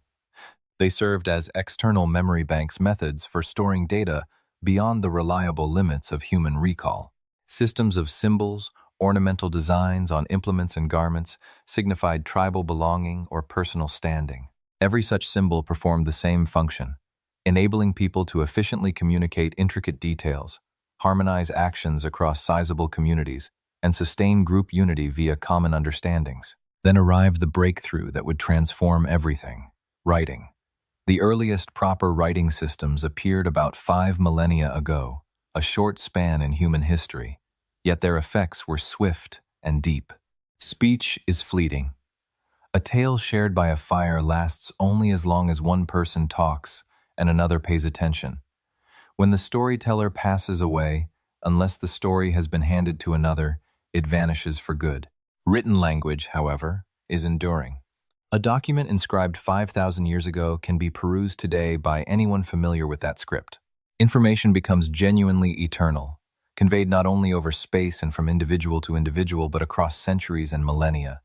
This sparked an exponential surge in the growth of knowledge. Prior to writing, every generation could only build upon what it acquired directly from the preceding one. The sum of knowledge any single person could gather was bounded by their memory and lifespan. Intricate concepts that took years to cultivate frequently perished along with their creators. With writing, knowledge could pile up, and keep piling up, without limit. Libraries turned into civilization's memory vaults. A Greek scholar from antiquity could peruse mathematical writings composed hundreds of years prior in Babylon, expand upon those concepts, and set down fresh findings for later generations to develop still further. This snowballing effect revolutionized human technology and intellect.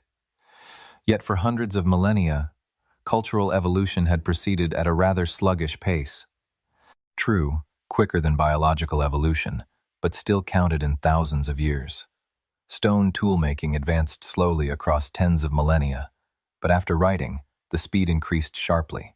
In just a few thousand years, humanity leaped from primitive farming to advanced mathematics, from small hamlets to sprawling empires, from spoken lore to refined literature and philosophy. Yet writing also accomplished another crucial feat. It made possible an entirely novel form of social organization: teaching. Every animal species that tends to its young practices some type of learning. Bear cubs observe their mothers catching fish. Otter pups refine their hunting skills under their parents' watch.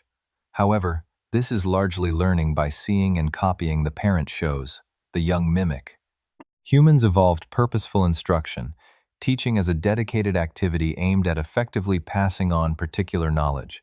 A skilled flint knapper doesn't simply craft tools while trainees observe.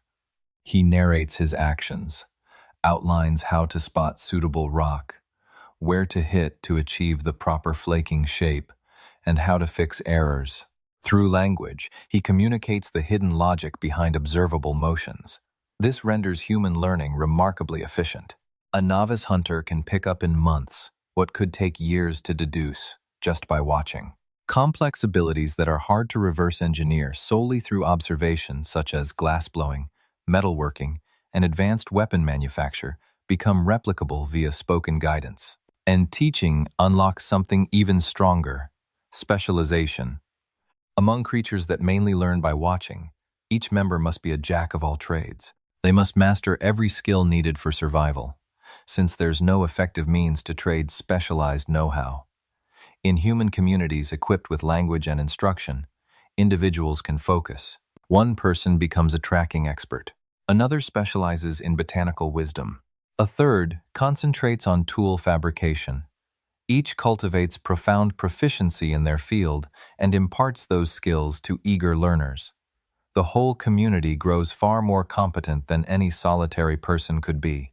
The group's combined knowledge vastly surpasses what one mind could hold. That's how human collectives tackle challenges that would be impossible for lone individuals or even small clans. Fancy hunting a mammoth? That calls for orchestrated efforts by dozens of folks with diverse expertise: trackers to find the herd, planners to devise the strategy, and weapon makers to fashion sturdy spears. Those who are skilled in hunting understand how animals behave. The younger members can use their speed to steer the prey toward the spot where it will be taken down. Without the ability to speak, getting everyone to perform these different tasks together would be almost out of the question. But with speech, you can map out the whole hunt ahead of time and describe each person's job. You can adapt the plan as needed depending on the situation and make sure everyone moves at the right moment.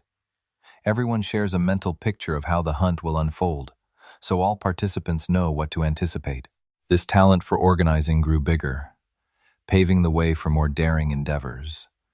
Putting up settlements meant arranging workers, collecting supplies, and raising protective barriers. Other people handled the layouts and kept track of resources. Farming called for setting up planting schedules, controlling water flow, and deciding when to harvest. These tasks were arranged across lots of households. Eventually, human beings were constructing entire cities. Huge building efforts required armies of laborers. They stuck to intricate blueprints drawn up by architects and engineers. Military forces organized the movements of tens of thousands of troops across many different battle zones. Trade routes that stretched across continents passed goods through countless middlemen. They used different languages but had in common a set of commercial terms. None of this would have happened without a highly developed language. It made large-scale teamwork possible. That is what language does best. What truly set humans apart from every other creature was their power to invent shared realities. Here's an astonishing fact. Chimpanzees cannot work together effectively in groups bigger than about 50. When a chimp group grows beyond that, it splits apart. There's too much rivalry and not enough social glue. The individuals lack the strong connections needed to keep cooperating. Modern people regularly cooperate in groups of millions. Cities include inhabitants who will never cross paths, yet they obey the same laws, use the same money, and take part in the same economic systems. How is that possible? How do you encourage cooperation among strangers who have no personal connection? Through shared stories, through collective make-believe that everyone agrees to believe in. Take money, for instance. A piece of paper, a coin, or a digital entry in a database has no real worth. You cannot eat it, wear it, or live in it. It is valuable only because everyone agrees to act as if it has value. That agreement, that shared fiction, is kept alive by narrative tales about economy, trade, value, obligations, and debt. Or think about nations. There is no physical object called France, or China, or Kenya. Borders are imaginary lines that only exist in people's minds, maintained by collective agreement, and enforced through shared stories about land, rule, belonging, or faith. Millions of people organize their behavior around beliefs in beings and worlds that may or may not exist physically. They follow moral rules, arrange societies, and fight wars entirely based on shared tales about divine will and universal purpose. These collective fictions, these shared narratives, are what anthropologists label social realities. They exist because humans agree they exist, and language is what keeps that agreement intact.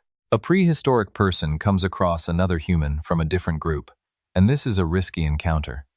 Is that person a friend or an enemy? A rival or a possible partner? Now imagine they realize they both belong to the same tribe. Suddenly, they are not strangers. They are relatives, connected by a common story.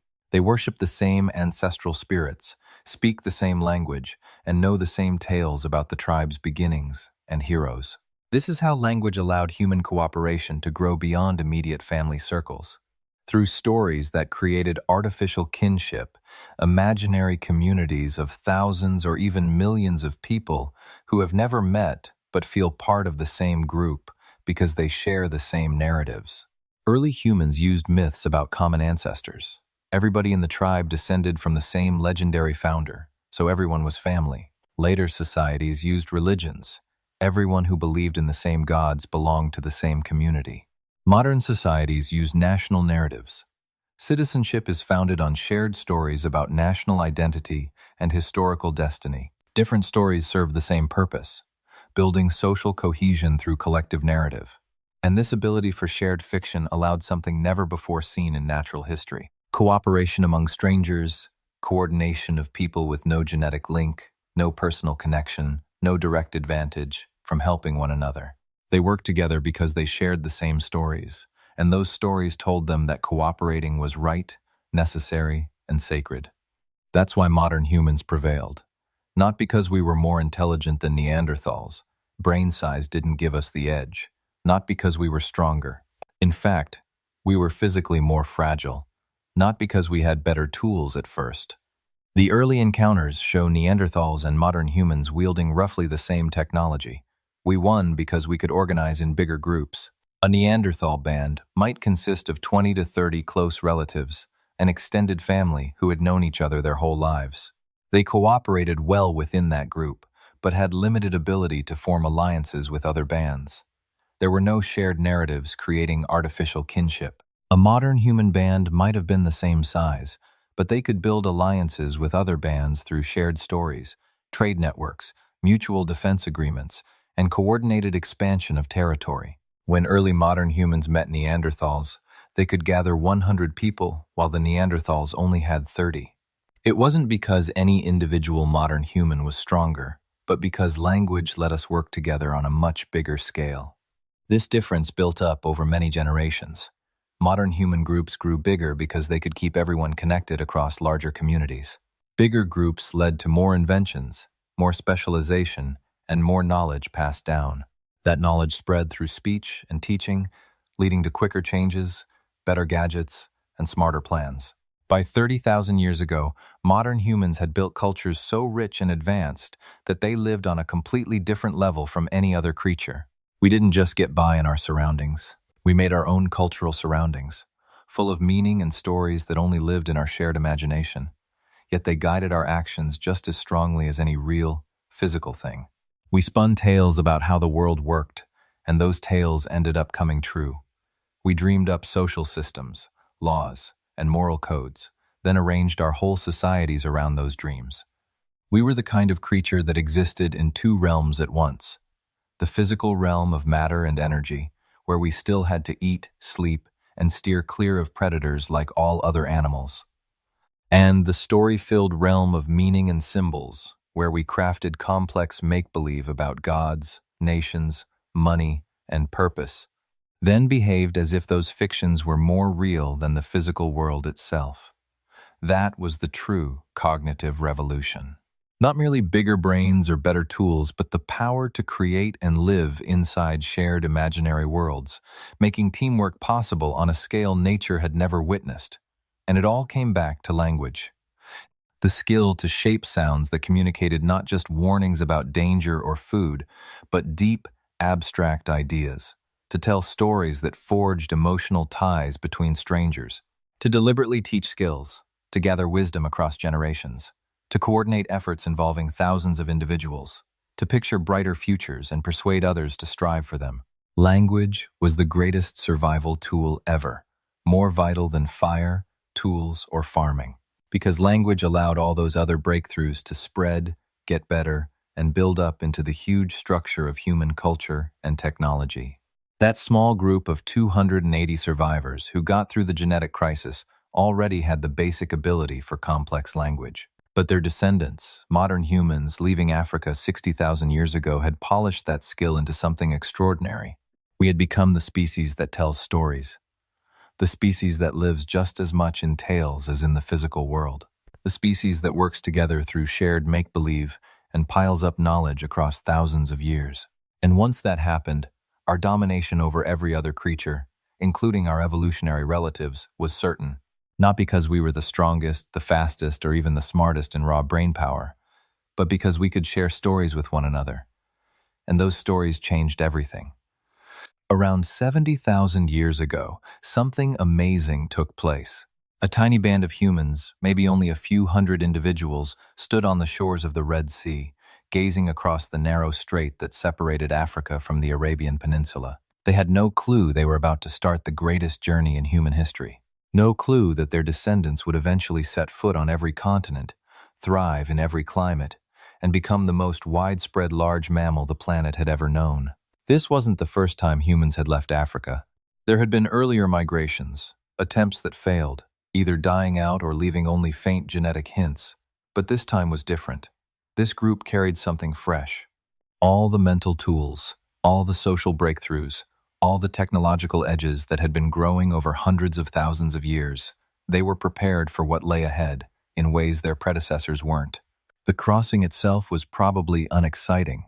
During ice ages, sea levels fell hundreds of feet, exposing land bridges and shrinking water gaps to distances that could be crossed on simple rafts or even by swimming. From Africa to Arabia was maybe 10 miles at its narrowest point, a trip that could be done in a single day. But what that crossing meant was huge. For the first time, both in body and behavior, fully modern humans were leaving their ancient homeland, entering lands where they had no ancestral experience, no passed-down knowledge about which plants were safe to eat, which animals were risky, or where to find water during dry spells. Everything had to be figured out from scratch, and figure it out they did. The Arabian Peninsula, 70,000 years ago, was very different from the desert we see today. The landscape was rainier, more verdant, and filled with lakes and river systems. This environment proved ideal for the spread of humanity. In a relatively short span of several millennia, groups of people had moved across the whole peninsula and onward to the Levant, creating the very first stable communities beyond Africa. And here is where our story takes a fascinating turn. This was not a sluggish, step-by-step migration that took eons, as earlier hominins had done. Instead, it was a rapid burst of movement. According to archaeological findings and genetic data, within 10 millennia of departing Africa, our ancestors had arrived in South Asia. Only 10,000 more years saw them settle Australia, and by the time 45,000 years had passed, they were already roaming Europe. Around 15,000 years ago, they had also reached the Americas. Just pause and reflect on that timeline. In under 60,000 years, a mere blink in the span of evolution, humans had transitioned from being limited to Africa to populating every continent save Antarctica. Along the way, they traversed arid deserts, towering mountain chains, and vast oceans. They managed to thrive everywhere from steamy tropical rainforests to frozen Arctic plains, from shoreline settlements to high isolated plateaus where the thin air would leave most animals gasping. This incredible range of habitats is unmatched by any other large mammal. Typically, species are confined to particular climate bands and environmental niches. Polar bears inhabit the Arctic, lions roam the savanna, and jaguars are found in tropical jungles. Yet humans appeared in all these places, and with astonishing speed. What was the secret behind this achievement? How could a creature that originated in the grasslands and forests of Africa suddenly adapt to any environment our planet offers? The explanation is what scientists refer to as adaptive versatility, the capacity to change behaviors and tools more rapidly than biological evolution can alter our bodies. Consider the push into southern Asia. As people moved eastward from Arabia, they came upon monsoon forests, landscapes utterly foreign to their African heritage. Thick foliage, strange game species, unknown plants, and novel diseases greeted them. Any creature with narrow dietary preferences would have found it difficult and might have retreated. However, humans did what they had mastered long ago. They came up with new ideas. Excavations from that era reveal a fast-paced embrace of different food items: shellfish, fish, previously unused plants, and root vegetables. Their tool-making changed to suit locally available materials. In certain areas, bamboo took the place of stone, since it was plentiful and simpler to shape. The way they set up camps and villages shifted to follow the seasonal cycles of resource abundance. In just a handful of generations, these wanderers were just as at home in the Asian monsoon woodlands as their predecessors were in the African savanna. Still, they pressed onward. Certain bands traveled farther east until they reached the shores of Southeast Asia. Here, humans accomplished something that had never been seen in the history of mammals. They ventured onto the open ocean. Not merely paddling in shallow areas or crossing small channels, but making genuine deep-sea journeys. 65,000 years ago, humans had already set foot on Australia. To get there, they had to traverse a minimum of 60 miles of open sea, a feat achievable only with specially designed boats and advanced knowledge of navigation. Let that sink in for a moment. Using only stone implements and raw natural resources, our early forebears had to create watercraft sturdy enough for the open ocean. They needed to comprehend the rhythms of tides, the flow of currents, and the behavior of weather. Moreover, they had to stock these trips with sufficient food and fresh water to last many days. This was no mere happenstance. It is impossible to simply drift 60 miles over the open sea and accidentally stumble upon a continent. This was deliberate discovery, a carefully organized relocation. It indicates that these ancient people had acquired the mental ability to conceive of lands lying past the visible horizon, to prepare elaborate journeys spanning several days, and to accept huge, measured risks in search of new homes. Upon reaching Australia, they faced an ecosystem that was completely alien to human experience. There were colossal marsupials, kangaroos standing 3 meters tall, crocodiles that lived on land, and meat-eating lions double the size of the African variety. Not a single one of these creatures had ever met a human hunter before. None had developed any natural defenses against the hunting techniques of humans. Just a few millennia after people arrived, the majority of Australia's giant animals were gone. 50 kinds of large mammals vanished, accompanied by enormous reptiles and birds that could not fly. This same scenario was destined to recur wherever humans expanded. Huge, slowly breeding creatures that had thrived for millions of years abruptly died out within a few hundred years of encountering people. It was more than simple hunting, it involved reshaping entire ecosystems.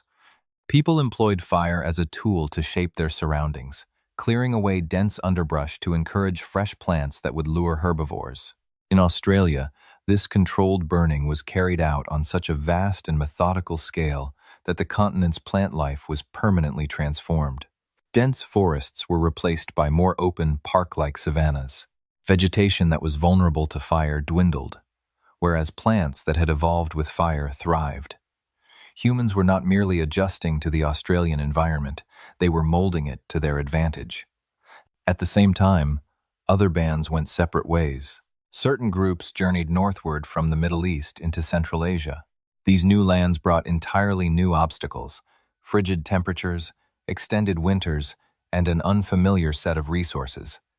Excavated remains from this era reveal that people invented gear for cold climates, improved garments, more elaborate dwellings, and methods to keep food edible and stored during the lengthy winters when hunting became challenging. It was also during this time that humans once again met their evolutionary relatives. Keep in mind that Neanderthals had inhabited Europe and Western Asia for many hundreds of millennia. They were exquisitely suited to life in the Ice Age, strong, muscular, and highly skilled at hunting. When Homo sapiens advanced into their lands roughly 45,000 years ago, the scene was arranged for one of the most pivotal encounters in the story of humanity. We've already discussed the encounters between these two species, the interbreeding, the competition, and the eventual disappearance of the Neanderthals. But for grasping how humans expanded, what matters most is what we gained from that interaction. What we gained were genes, Neanderthal DNA that equipped modern humans to withstand cold climates, genetic tweaks that boosted immune defenses against European illnesses, and adaptations that enabled more efficient digestion of a variety of foods. This genetic exchange through interbreeding acted like a software upgrade. As modern humans entered Europe, they instantly benefited from hundreds of thousands of years of Neanderthal evolution biological traits, fine-tuned for those exact environments. A similar transfer occurred in Asia with the Denisovans. Modern humans acquired adaptations for high altitudes, resistance to cold, and immune variants that fought off local diseases. This made human expansion unique. Most species moving into new habitats must wait for natural selection to slowly reshape their biology, generation after generation. But humans could absorb pre-adapted genes through interbreeding, hugely speeding up their ability to flourish in unfamiliar places.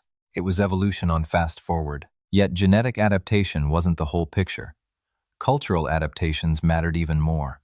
As human groups spread worldwide, they built specialized knowledge systems perfectly suited to their local surroundings.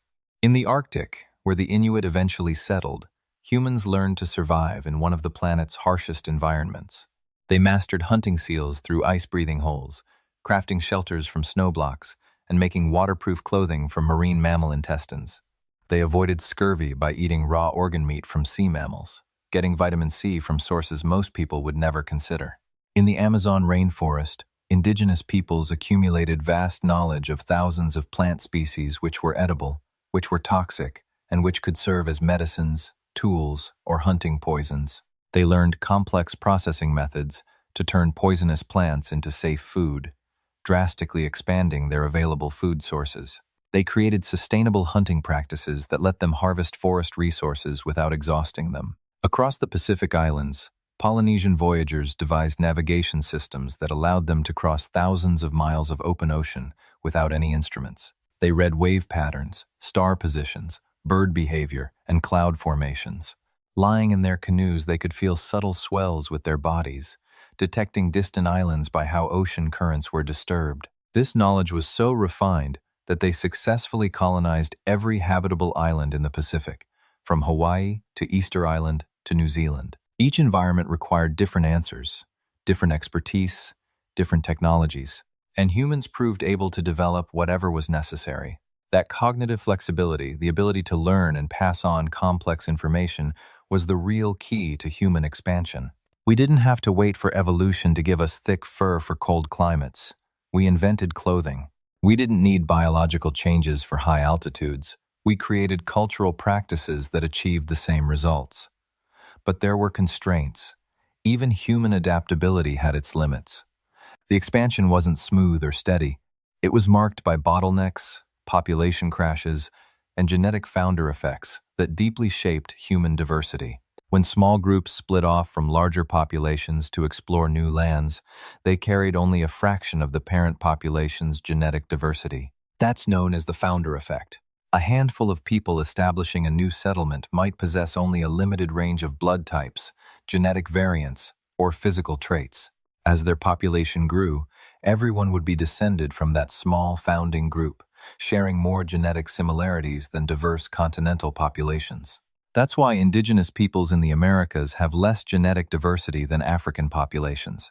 All Native Americans trace back to a relatively small group that crossed from Asia into Alaska, probably fewer than 1,000 individuals. That genetic bottleneck shaped the entire continent's human population. The crossing into the Americas was one of the last great human migrations and one of the most dramatic. About 20,000 years ago, at the peak of the last ice age, so much water was locked up in glaciers that sea levels dropped by over 400 feet. This exposed a land bridge between Siberia and Alaska, a region called Beringia that was over 1,000 miles wide. Humans in eastern Siberia, following migrating herds of mammoth and bison, gradually moved onto this land bridge. They probably didn't see it as entering a new continent. It was just more territory, more hunting grounds, but they were standing on the edge of two entire continents that had never seen humans before. North and South America, vast territories filled with animals that had never learned to fear human hunters.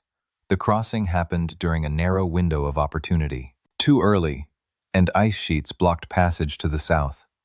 Too late, and rising seas would submerge the land bridge. But for several thousand years, Beringia was a habitable refuge, and humans established populations there. Then, around 15,000 years ago, a corridor opened through the ice sheets covering Canada, and humans poured south. After that came the fastest large-scale settlement humanity had ever seen. In just 2,000 years, people journeyed from Alaska all the way down to the southernmost point of South America, traversing more than 10,000 miles. Excavations from 14,000 years ago reveal that humans had reached as far as southern Chile. This means they advanced at a steady pace of 5 meters each year for 2,000 years. And wherever these settlers appeared, the giant animals vanished. Creatures like mastodons, enormous ground sloths, saber-toothed felines, dire wolves, American camels, horses, and beavers as large as bears. More than 70 types of big mammals disappeared from North America within just a few thousand years after people arrived. South America saw the same trend. There, giant armadillos, huge meat-eating birds, and massive short-faced bears also became extinct. Researchers still argue over the precise cause. Some believe hunting was the main factor, while others blame shifts in climate. At the close of the Ice Age yet, the coincidence is too striking to dismiss. These species had endured countless climate changes across millions of years, but they could not endure human presence. The most plausible reason is that both factors work together. Environmental pressures had already made big mammals more susceptible, and then human hunting tipped the balance for populations that were already hanging on. Keep in mind that these creatures had never evolved alongside human predators. They had no innate fear, no natural defenses. For humans armed with advanced tools and organized tactics, these animals were simple targets. Sometimes we find clear proof. Excavation sites hold the butchered bones of mammoths, well-preserved weapons used to hunt them, and even artworks showing mammoth hunting scenes. The first inhabitants of the Americas didn't merely take down these huge animals when chance arose. They crafted special tools designed to kill megafauna. The Clovis point, a unique spear tip uncovered throughout North America, was shaped precisely to pierce tough skin and strike vital areas. However, The disappearance of these giant creatures was more than just the loss of species. It permanently changed entire ecosystems. Across the Americas, big plant eaters had influenced the landscape for eons. Their feeding and movement kept grasslands open and stopped forests from taking over. Once they vanished, whole habitats were transformed. Prairies gave way to woodlands. Plants that relied on megafauna to spread their seeds dwindled. Carnivores that once fed on these giant animals either died out or learned to pursue smaller prey. Humanity had become a power that reshaped the planet. Wherever we settled, we didn't simply blend into the natural surroundings. We reshaped them. At times, on purpose, by controlling fires or picking certain plants.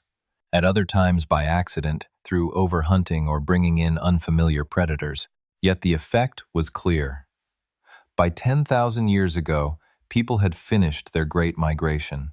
Starting from Africa, we had reached every continent where life was possible. We endured deserts where the heat soared to 130 degrees Fahrenheit and Arctic zones that plunged to 60 degrees below zero. We settled at ocean shores and on peaks more than 15,000 feet high. We navigated across seas, over mountain ranges, and across frozen ice caps. We adapted to all weather patterns, all kinds of habitats, and every obstacle Earth presented. This spread across the globe affected more than simply where people lived. As different bands of humans were separated by long distances and natural barriers, their cultures started to differ, and their bodies changed slightly too. Various environments selected for particular features. Groups living under strong sun near the equator kept darker skin to shield against ultraviolet rays. Those who moved to northern areas with weaker sunlight evolved. Paler skin to help generate vitamin D. Their body shapes also evolved. People in chilly regions often grew shorter and more robust to retain warmth. In warmer areas, they became taller and leaner to lose heat more easily. Yet, these outward variations were only skin deep. At the genetic level, all humans stayed strikingly alike. The genetic gap between the most separate human groups is minuscule when set against the differences found among subspecies or local groups of other mammals. A European and an Aboriginal Australian, for instance, share more than 99.9% of their DNA. In fact, those two people are genetically closer to each other than two chimpanzees from nearby groups in a single forest. This shared genetic makeup, even when separated by vast distances, reveals a key fact. The spread occurred quickly, leaving little opportunity for major evolutionary splits. And during this whole journey, groups were never fully cut off from one another. There were always meetings along the edges, exchanges of DNA between communities, and long-range commerce and movement that stopped any total isolation. This sustained a sort of genetic thread running through the entire human species. New ideas that came up in one place could travel far.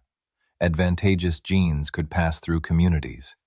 Cultural insights could be shared. Even while we scattered across the whole world, we stayed as a single species. This might be the most incredible feature of humanity's spread. We turned into the large mammal species with the widest geographic range on the planet, yet we kept our species together. We didn't break into separate branches adapted to each continent, the way many other creatures do. We remained sufficiently linked, sufficiently mobile, and sufficiently open to mating with one another that we stayed essentially a single population. This worldwide spread laid the foundation for everything that came after. Agriculture sprouted, cities grew, civilizations dawned. Yet none of this could have happened without humanity's earlier journey across the planet, adapting to every type of landscape. Those early wanderers had already laid down the cultural and technological groundwork for what was to come. With thousands of tongues and countless traditions, they were undeniably human, able to mix and mingle. They all possessed the same fundamental mental and social abilities, and carried the genetic memory of those who had made it through the great population crash. An era of wandering was drawing to a close, while a new era of settled life was just beginning. For the initial 300,000 years of our species, life followed a predictable rhythm.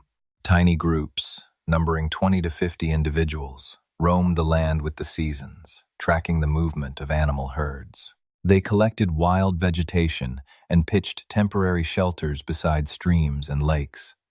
This was a way of life our forebears had refined across countless generations. It was efficient, sustainable, and perfectly in tune with their surroundings. Then, roughly 12 millennia ago, a remarkable shift occurred. A transformation that would alter our kind more deeply than any physical evolution. In several places across Earth, people put down roots. At roughly the same time, evolutionarily speaking, humans started an undertaking that no other large predator had ever truly pursued. They began sowing seeds not haphazardly, but with intention, choosing, planting, nurturing, and reaping particular crops. This was no coincidence. It was the fruit of wisdom gathered over many thousands of years. Hunter-gatherer communities were neither backward nor uneducated. They had a remarkably deep knowledge of their surroundings. They recognized which plants were safe to eat, which were toxic, and which held healing powers. They had such a grasp of animal habits that they could foresee migrations months ahead. They could follow a single creature for miles using the subtlest signs, yet they had always employed this expertise to adapt to nature's rhythms.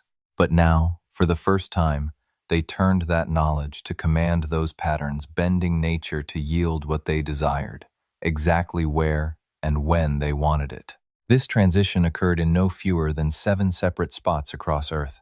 In the Fertile Crescent of the Middle East, wheat and barley were among the first to be grown. In China's Yangtze and Yellow River valleys, rice and millet became dietary staples. In Mesoamerica, maize, beans, and squash laid the groundwork for farming. In the highlands of New Guinea, taro and bananas were domesticated. In sub-Saharan Africa's Sahel, sorghum and African rice were cultivated. And in the Andes of South America, potatoes and quinoa became essential foods. In eastern North America, sunflowers, squash, and marsh elder were purposely cultivated. These were not simple tribes accidentally discovering farming. They were advanced communities, making deliberate choices grounded in intimate ecological insight. So the question remains, why would thriving hunter-gatherers abandon a way of life that had supported people for hundreds of thousands of years? The old explanation held that farming made existence simpler, more food with less toil, letting populations expand and civilizations rise. Yet what the bones and tools reveal is quite different. The first farmers actually labored more than their hunter-gatherer ancestors. They devoted longer hours each day to producing food. Their meals became less varied and less nourishing. Their bones bear marks of repetitive strain from grinding grain and tilling soil. They faced more illnesses, particularly contagious infections that thrived in crowded settlements. As they depended more on farmed grains and less on diverse wild fare, their average stature shrank. More infants died in their first years, and overall lifespans shortened. So if farming made things tougher, why did people persist? The reason is more delicate and stronger than mere ease: dependability. Hunter-gatherers enjoyed plenty when times were favorable. When deer were plentiful and wild berries grew thick, they could sustain themselves with just a few hours of daily effort. But when hardship struck, droughts that withered plants or animal numbers that plummeted hunger took hold. Farming shifted that balance. True, it demanded steady labor. True, the meals became less varied, yet harvested crops could be saved. Grains could be stored for months, even years, if shielded from dampness and vermin. For the first time in our history, people could stockpile provisions to last through lean seasons. This was a game changer. A bountiful harvest could nourish a village not merely for one season but for a whole year or even more, with careful management. That safety net, that shield against famine, made the extra toil worthwhile, the dull diet, and all the drawbacks of settled life. Yet there was a price. Once you choose farming, there's no turning back. You cannot sow seeds and then roam for half a year. The fields demand continuous care. Hãy nhớ rằng, hạt giống cần được gieo đúng thời điểm và mùa màng cần được bảo vệ khỏi sâu bọ cùng thú rừng. Thu hoạch phải được đem về trước khi chúng hư hỏng. Nông nghiệp đòi hỏi sự ổn định, buộc con người phải gắn bó với một nơi, qua hết mùa này đến mùa khác, năm này qua năm khác, thế hệ này tiếp thế hệ kia. Những khu định cư đầu tiên bắt đầu hình thành khoảng 12 năm trước tại vùng lưỡi liềm, màu mỡ. Những nơi như Jericho ở thung lũng Jordan được lập nên vào khoảng 10 năm trước công nguyên, với dân số có thể lên tới 2 người. Göbekli Tepe ở Thổ Nhĩ Kỳ ngày nay là một quần thể đá khổng lồ có niên đại còn sớm hơn cả nền nông nghiệp đầu tiên. Điều này cho thấy lối sống định cư có thể đã có trước và tạo tiền đề cho nông nghiệp, chứ không phải ngược lại. Những nơi này không phải là làng mạc theo nghĩa hiện đại. Đó là những cụm nhà tròn bằng đá và gạch bùn xếp sát nhau, bao quanh bởi những cánh đồng lúa mì và lúa mạch đã được thuần hóa. Đối với những người mà tổ tiên từng sống trong những nơi trú ẩn tạm thời bằng da thú và gỗ, điều này đánh dấu một sự chuyển đổi hoàn toàn trong đời sống con người. Nó tạo ra những vấn đề chưa ai từng lường trước. Khi bạn sống trong một băng nhóm nhỏ du mục, việc xử lý chất thải rất đơn giản và bạn chỉ việc di chuyển. Khi bạn định cư lâu dài cùng hàng trăm, hàng ngàn người, chất thải tích tụ, phân người, thức ăn thừa, xác động vật, đủ thứ rác rưởi trong cuộc sống hàng ngày. Những khu định cư nông nghiệp thời kỳ đầu chắc hẳn rất mất vệ sinh theo tiêu chuẩn hiện đại. Bệnh tật lây lan dễ dàng và ký sinh trùng sinh sôi nảy nở. Những ca nhiễm trùng vốn chỉ xảy ra lẻ tẻ trong các băng nhóm du mục, giờ đây trở thành dịch bệnh trong cộng đồng định cư. Nhưng nông nghiệp còn có một tác động khác, một tác động thậm chí còn mang tính cách mạng hơn cả việc định cư lâu dài. Nó tạo ra sự dư thừa. Lần đầu tiên trong lịch sử nhân loại, một số người có thể sản xuất ra nhiều lương thực hơn nhu cầu cá nhân của họ. Không phải ai cũng phải dành cả ngày để làm ruộng. Một số cá nhân có thể tập trung vào những việc khác, bởi vì những người nông dân đã sản xuất đủ để nuôi cả họ. Đây chính là lúc mọi thứ tăng tốc. Sự chuyên môn hóa lao động, khả năng để những con người khác nhau tập trung vào những kỹ năng khác nhau đã thay đổi xã hội loài người sâu sắc hơn bất kỳ đột biến gen nào từng có. Trong một băng nhóm săn bắt hái lượm, ai cũng cần biết săn bắn, hái lượm, chế tạo công cụ, dựng chỗ ở và chữa thương. Tất nhiên, có người làm một số việc tốt hơn người khác, nhưng mọi người đều phải là người đa năng, có kỹ năng sinh tồn. Nông nghiệp đã tạo ra những chuyên gia thực thụ. Một số người có thể tập trung hoàn toàn vào việc trồng trọt, ngày càng giỏi hơn trong việc chọn giống, xử lý đất đai và dự đoán thời tiết. Những người khác có thể tập trung vào việc chế tạo công cụ, dành hàng nghìn giờ để hoàn thiện kỹ thuật, làm ra những chiếc cày, lưỡi hái và đá xay tốt hơn. Lại có người tập trung vào xây dựng, phát triển chuyên môn trong lĩnh vực kiến trúc để tạo ra những công trình lớn hơn và bền vững hơn. Vẫn còn những người khác có thể tập trung vào thương mại, tìm cách trao đổi lương thực dư thừa, lấy nguyên liệu thô từ các vùng khác. Sự xuất hiện của các nghề thủ công chuyên môn hóa là một cuộc cách mạng. Một người nông dân dành toàn bộ thời gian để làm ruộng, có thể sản xuất đủ lương thực cho bản thân và nhiều người khác. Một người thợ gốm dành toàn bộ thời gian để làm gốm, có thể tạo ra những sản phẩm vượt xa bất kỳ thứ gì mà một thợ gốm làm thời vụ có thể tạo ra. Một người thợ dệt tập trung hoàn toàn vào sản xuất vải có thể phát triển những kỹ thuật mà một người dệt nghiệp dư phải mất hàng thập kỷ mới thành thạo. Sự chuyên môn hóa này tạo nên một vòng phản hồi tích cực. Công cụ tốt hơn giúp canh tác hiệu quả hơn. Canh tác hiệu quả hơn tạo ra nhiều thặng dư hơn. Thặng dư nhiều hơn hỗ trợ thêm nhiều chuyên gia. Càng nhiều chuyên gia, càng có nhiều cải tiến. Càng nhiều cải tiến, mọi thứ càng trở nên năng suất hơn. Trong vòng vài nghìn năm, các khu định cư nông nghiệp đã sản xuất ra những mặt hàng mà các xã hội săn bắt hái lượm không thể nào tạo ra được.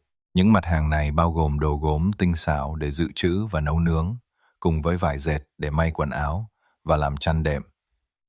Chúng cũng bao gồm các công cụ tinh vi được tối ưu cho những nhiệm vụ cụ thể, đồ trang sức và các vật trang trí không phục vụ mục đích sinh tồn, nhưng thể hiện kỹ năng và tạo ra địa vị xã hội. Nhưng chuyên môn hóa lại đòi hỏi một thứ khác, một thứ chưa từng tồn tại trước đây: sự phối hợp. Trong một băng nhóm săn bắt hái lượm, mọi người đều hiểu cần phải làm gì. Nhóm đủ nhỏ để các quyết định có thể được đưa ra một cách tập thể, thông qua thảo luận và đồng thuận. Nhưng trong một khu định cư, có cả nghìn người với hàng chục chuyên gia khác nhau. Làm thế nào để phối hợp hoạt động? Làm thế nào để quyết định ai nhận được bao nhiêu lương thực? Ai được tiếp cận với những hàng hóa nào? Tài nguyên. Làm thế nào để giải quyết tranh chấp giữa những người không có quan hệ họ hàng gần gũi? Bạn cần có tổ chức. Bạn cần các hệ thống chính thức để đưa ra quyết định và thực thi chúng. Bạn cần một hệ thống quản trị. Những vai trò lãnh đạo chính thức đầu tiên có lẽ xuất phát từ các chuyên gia tôn giáo, những pháp sư và thầy tế, vốn luôn giữ vị trí đặc biệt trong xã hội loài người. Trong các khu định cư nông nghiệp lâu dài, những cá nhân này có thêm tầm quan trọng mới.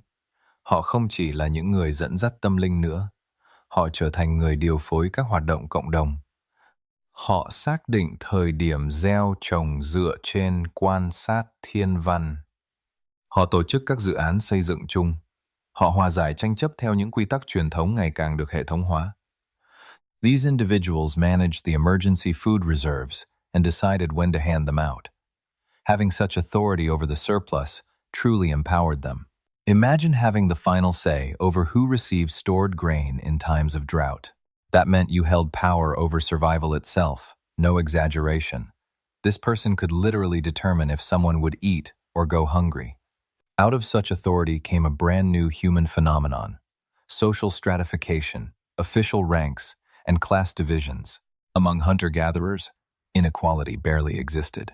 Admittedly, respect varied among individuals based on talent or knowledge, yet all shared equal access to resources. No one could amass noticeably more possessions than another, since mobility prevented carrying extra goods. Farming turned everything upside down. A few individuals owned larger plots of land. Others enjoyed privileges to superior farmland. Some oversaw the grain reserves. Still others held specialized expertise that increased their worth. All these benefits could be gathered and handed down to offspring. For the first time ever, where you were born started shaping your future. If you came from a family that owned fertile land, chances were you'd inherit that same wealth. Being born to potters almost guaranteed you'd follow that trade. If your family belonged to the priestly class overseeing supplies and community events, you'd receive their rank and influence. This division sped up as towns expanded. Around 6 millennia ago, genuine cities began to appear. By 3000 BCE, the Mesopotamian city of Uruk housed 50,000 inhabitants, a size no earlier human community had matched, beyond what most could imagine. These were not merely oversized settlements. They represented entirely fresh types of human society. Urban centers boasting distinct quarters, organized governments, permanent military forces, full-time clergy, and impressive public structures. Uruk featured enormous temples, protective walls, and irrigation networks harnessing the Euphrates River. Such intricate urban systems called for the coordinated effort of thousands. Handling this complexity demanded an entirely fresh invention: record-keeping. With a population of 50,000, human memory alone simply cannot track debts and obligations. Overseeing grain supplies for so many becomes impossible without meticulous documentation. Large building schemes and tax collection are unmanageable without a method to monitor duties and supplies. Writing arose as a solution to these managerial problems, and the first scripts were not for stories or verse, they were bookkeeping. Sumerian clay tablets document grain shipments, ration handouts, and livestock inventories. These tablets also note land transactions, dry, mundane details that were nevertheless essential for sustaining advanced civilizations. Yet once writing appeared, it fundamentally changed the world. Information could now be accurately saved for future generations. A farmer could jot down precise notes on harvests under varying conditions. A priest could record celestial cycles for calendar making. A merchant could keep logs of commercial links spanning vast distances. A scribe could duplicate and safeguard the collective wisdom of prior eras. For the very first time, human knowledge broke free from the limits of individual memory and oral storytelling. Knowledge could now be inscribed, archived, consulted, and expanded methodically. This was a revolution on par with farming. Urban centers in Mesopotamia, Egypt, the Indus Valley, and China started crafting ever more advanced scripts. Mesopotamian writing progressed from basic symbols for commodities to a full-fledged script able to convey ideas. Egyptian hieroglyphs attained comparable sophistication. Chinese characters arose separately, with their distinctive method of depicting speech in writing. These scripts unlocked a never-before-seen capability. The buildup of technical expertise through generations allowed a craftsperson to read directions left by experts who had passed away 100 years earlier. An architect could examine construction methods devised in far-off towns. A priest could consult star records gathered across millennia. The speed of advancements picked up sharply. Metallurgy was born when humans discovered how to smelt copper from rock, and later learned to produce bronze by mixing copper with tin. Bronze implements and arms surpassed stone in nearly all respects. They were tougher, longer-lasting, and could retain finer edges. The Bronze Age, emerging about 3,300 BCE in the Near East, brought yet another transformation in technology. Having bronze weaponry gave certain cities a military edge to overpower neighbors. Bronze farm tools boosted agricultural productivity, producing surpluses that could sustain bigger populations. The need to acquire copper and tin rarely found together forged economic links across hundreds or even thousands of miles. Next came an invention that appeared straightforward yet carried deep implications. The wheel was developed around 3,500 BCE in Mesopotamia. First used for pottery, it was soon put to use for moving goods. Carts on wheels could transport much larger quantities with far less strain compared to people bearing loads on foot. This boosted trade efficiency, allowing cities to bring in resources from farther away and ship out their own goods to a broader market. Mathematics evolved to manage the growing intricacy of commerce, taxes, and building projects. The Sumerians devised advanced methods for computation, which included early versions of algebra and geometry. Egyptian builders applied mathematical concepts to engineer pyramids with remarkable exactness. In China, mathematicians came up with their own refined calculation techniques. Astronomy grew more complex as religious leaders observed the stars to develop precise calendars. Farming communities required accurate calendars to determine the right times for sowing and reaping. Rituals and religious events had to be timed based on celestial happenings. The skill to forecast eclipses and planet movements granted the priestly class even greater power. It appears they grasped the basic mechanisms of the universe. And, in a way, they truly did. Their observations of the stars were impressively precise, establishing a groundwork for scientific knowledge that would advance over the following thousands of years. However, farming altered more than just our communities and tools. It transformed human biology at its core. The move to a diet rich in grains introduced fresh evolutionary pressures. Groups that depended largely on raising dairy cows evolved lactose tolerance, the capacity to digest milk into adulthood. This ability is something most people, and all other mammals, normally lose after infancy. Within communities that tamed cows and ate dairy foods, people carrying genetic changes that enabled lactose digestion enjoyed benefits for survival. These individuals could obtain extra energy sources that others were unable to break down. In merely a few millennia, lactose tolerance became widespread among groups with centuries of dairy herding, yet stayed uncommon in societies lacking that practice. Likewise, communities that depended on starchy foods such as rice and potatoes ended up with more copies of the gene that makes amylase, the enzyme that assists in starch digestion. Having more amylase led to more effective breakdown of starches, which meant improved nourishment from grain-based diets. The very way of life in farming societies brought about new selective forces. As crowded settlements made illnesses easier to transmit, immunity to contagious diseases grew ever more crucial. People with favorable genetic traits for immune response had higher chances of surviving outbreaks and passing those traits to future generations. Over extensive periods, agricultural groups evolved distinct immune patterns compared to forager societies, better suited to the sickness landscape of farming, yet possibly more susceptible to other health issues. Farming even altered the shape of human skulls and how teeth grew. The move from a diverse, hard, wild diet to softer, more uniform farmed foods caused many groups to develop smaller jawbones and teeth that were more tightly packed. Today's dental issues like needing braces, having wisdom teeth pulled, and crowded teeth all have their origins in the shifts that started with the advent of farming. Our physiques remained designed for a hunter-gatherer existence, yet we had chosen a completely different way of living. This clash between our inherited biology and the farming way of life produced health problems that we still face in the present. Yet maybe the deepest transformation was in our minds and societies.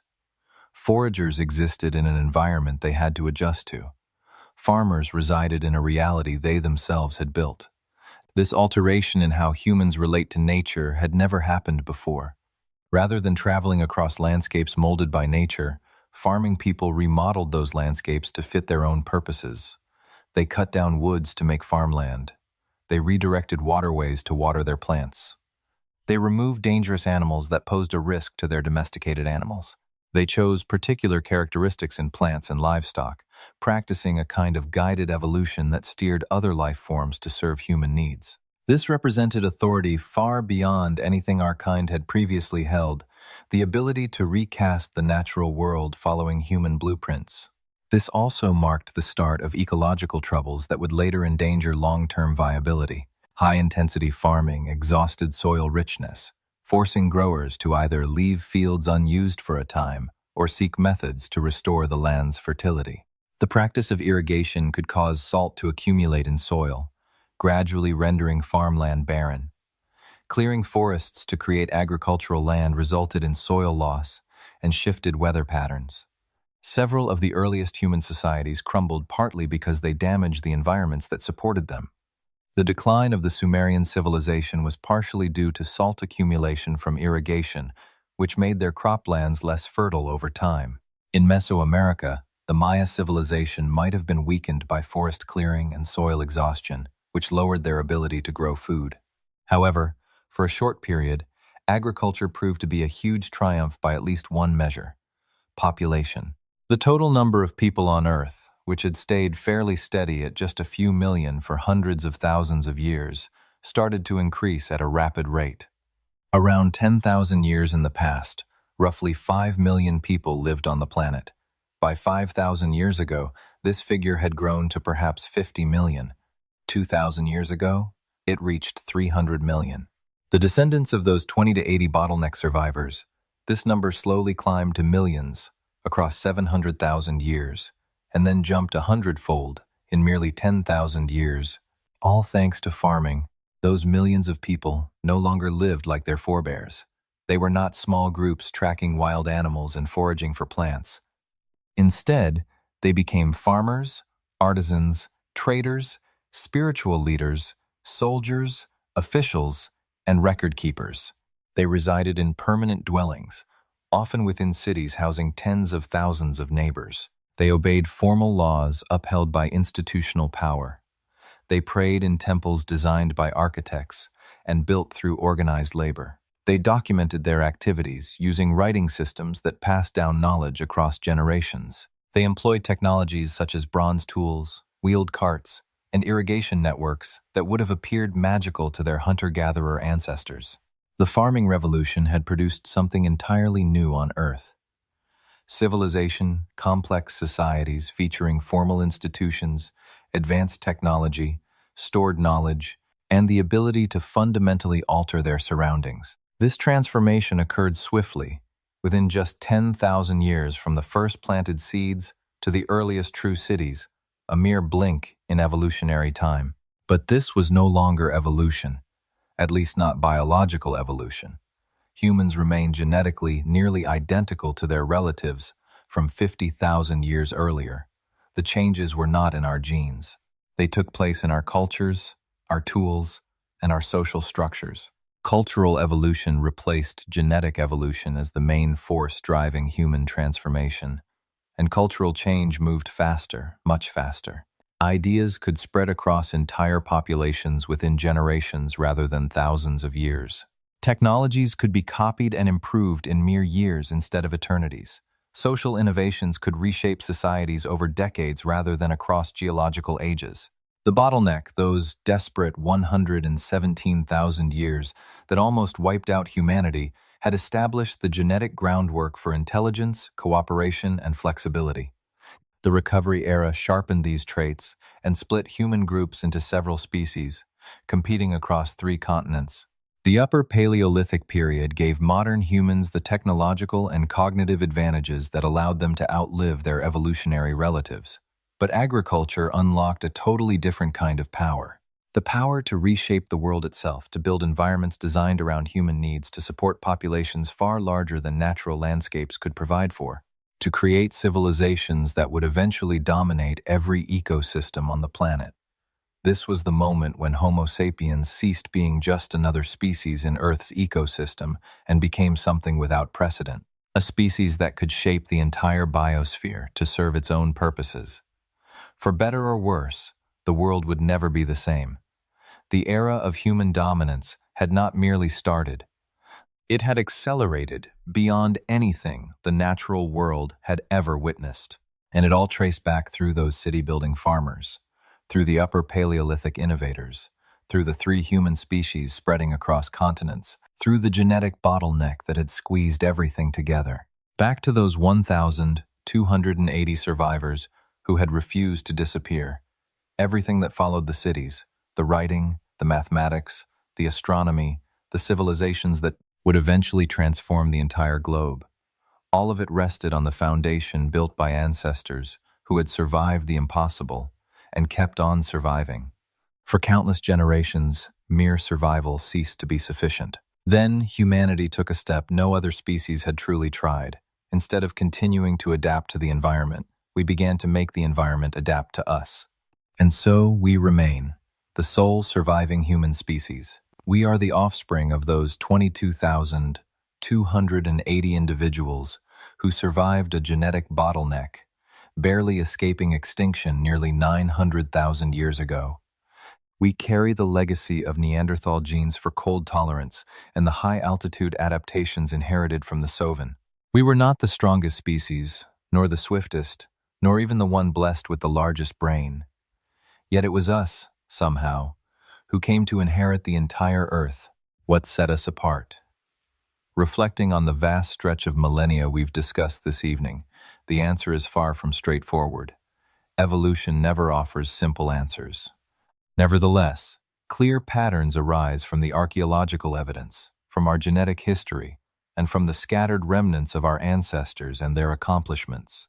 The first key was the cognitive revolution. Around 70,000 years ago, a profound shift occurred in the Homo sapiens brain. It wasn't a single mutation, but the product of hundreds of thousands of years of evolutionary pressure that rewarded improved communication, sophisticated planning, and a greater ability for abstract thought. We turned into a species capable of envisioning things that had no current reality. We could strategize hunts for migrations that would happen the following season. We could weave tales about forebears we had never encountered, and lands we had never laid eyes upon. This cognitive adaptability, this capacity to reason beyond the present and the tangible, equipped us with abilities unique among all species. Next came cooperation, not the simple teamwork seen in many animals, but collaboration on a grand scale that demanded trust among individuals who were strangers to one another. Trade routes stretched across hundreds of miles.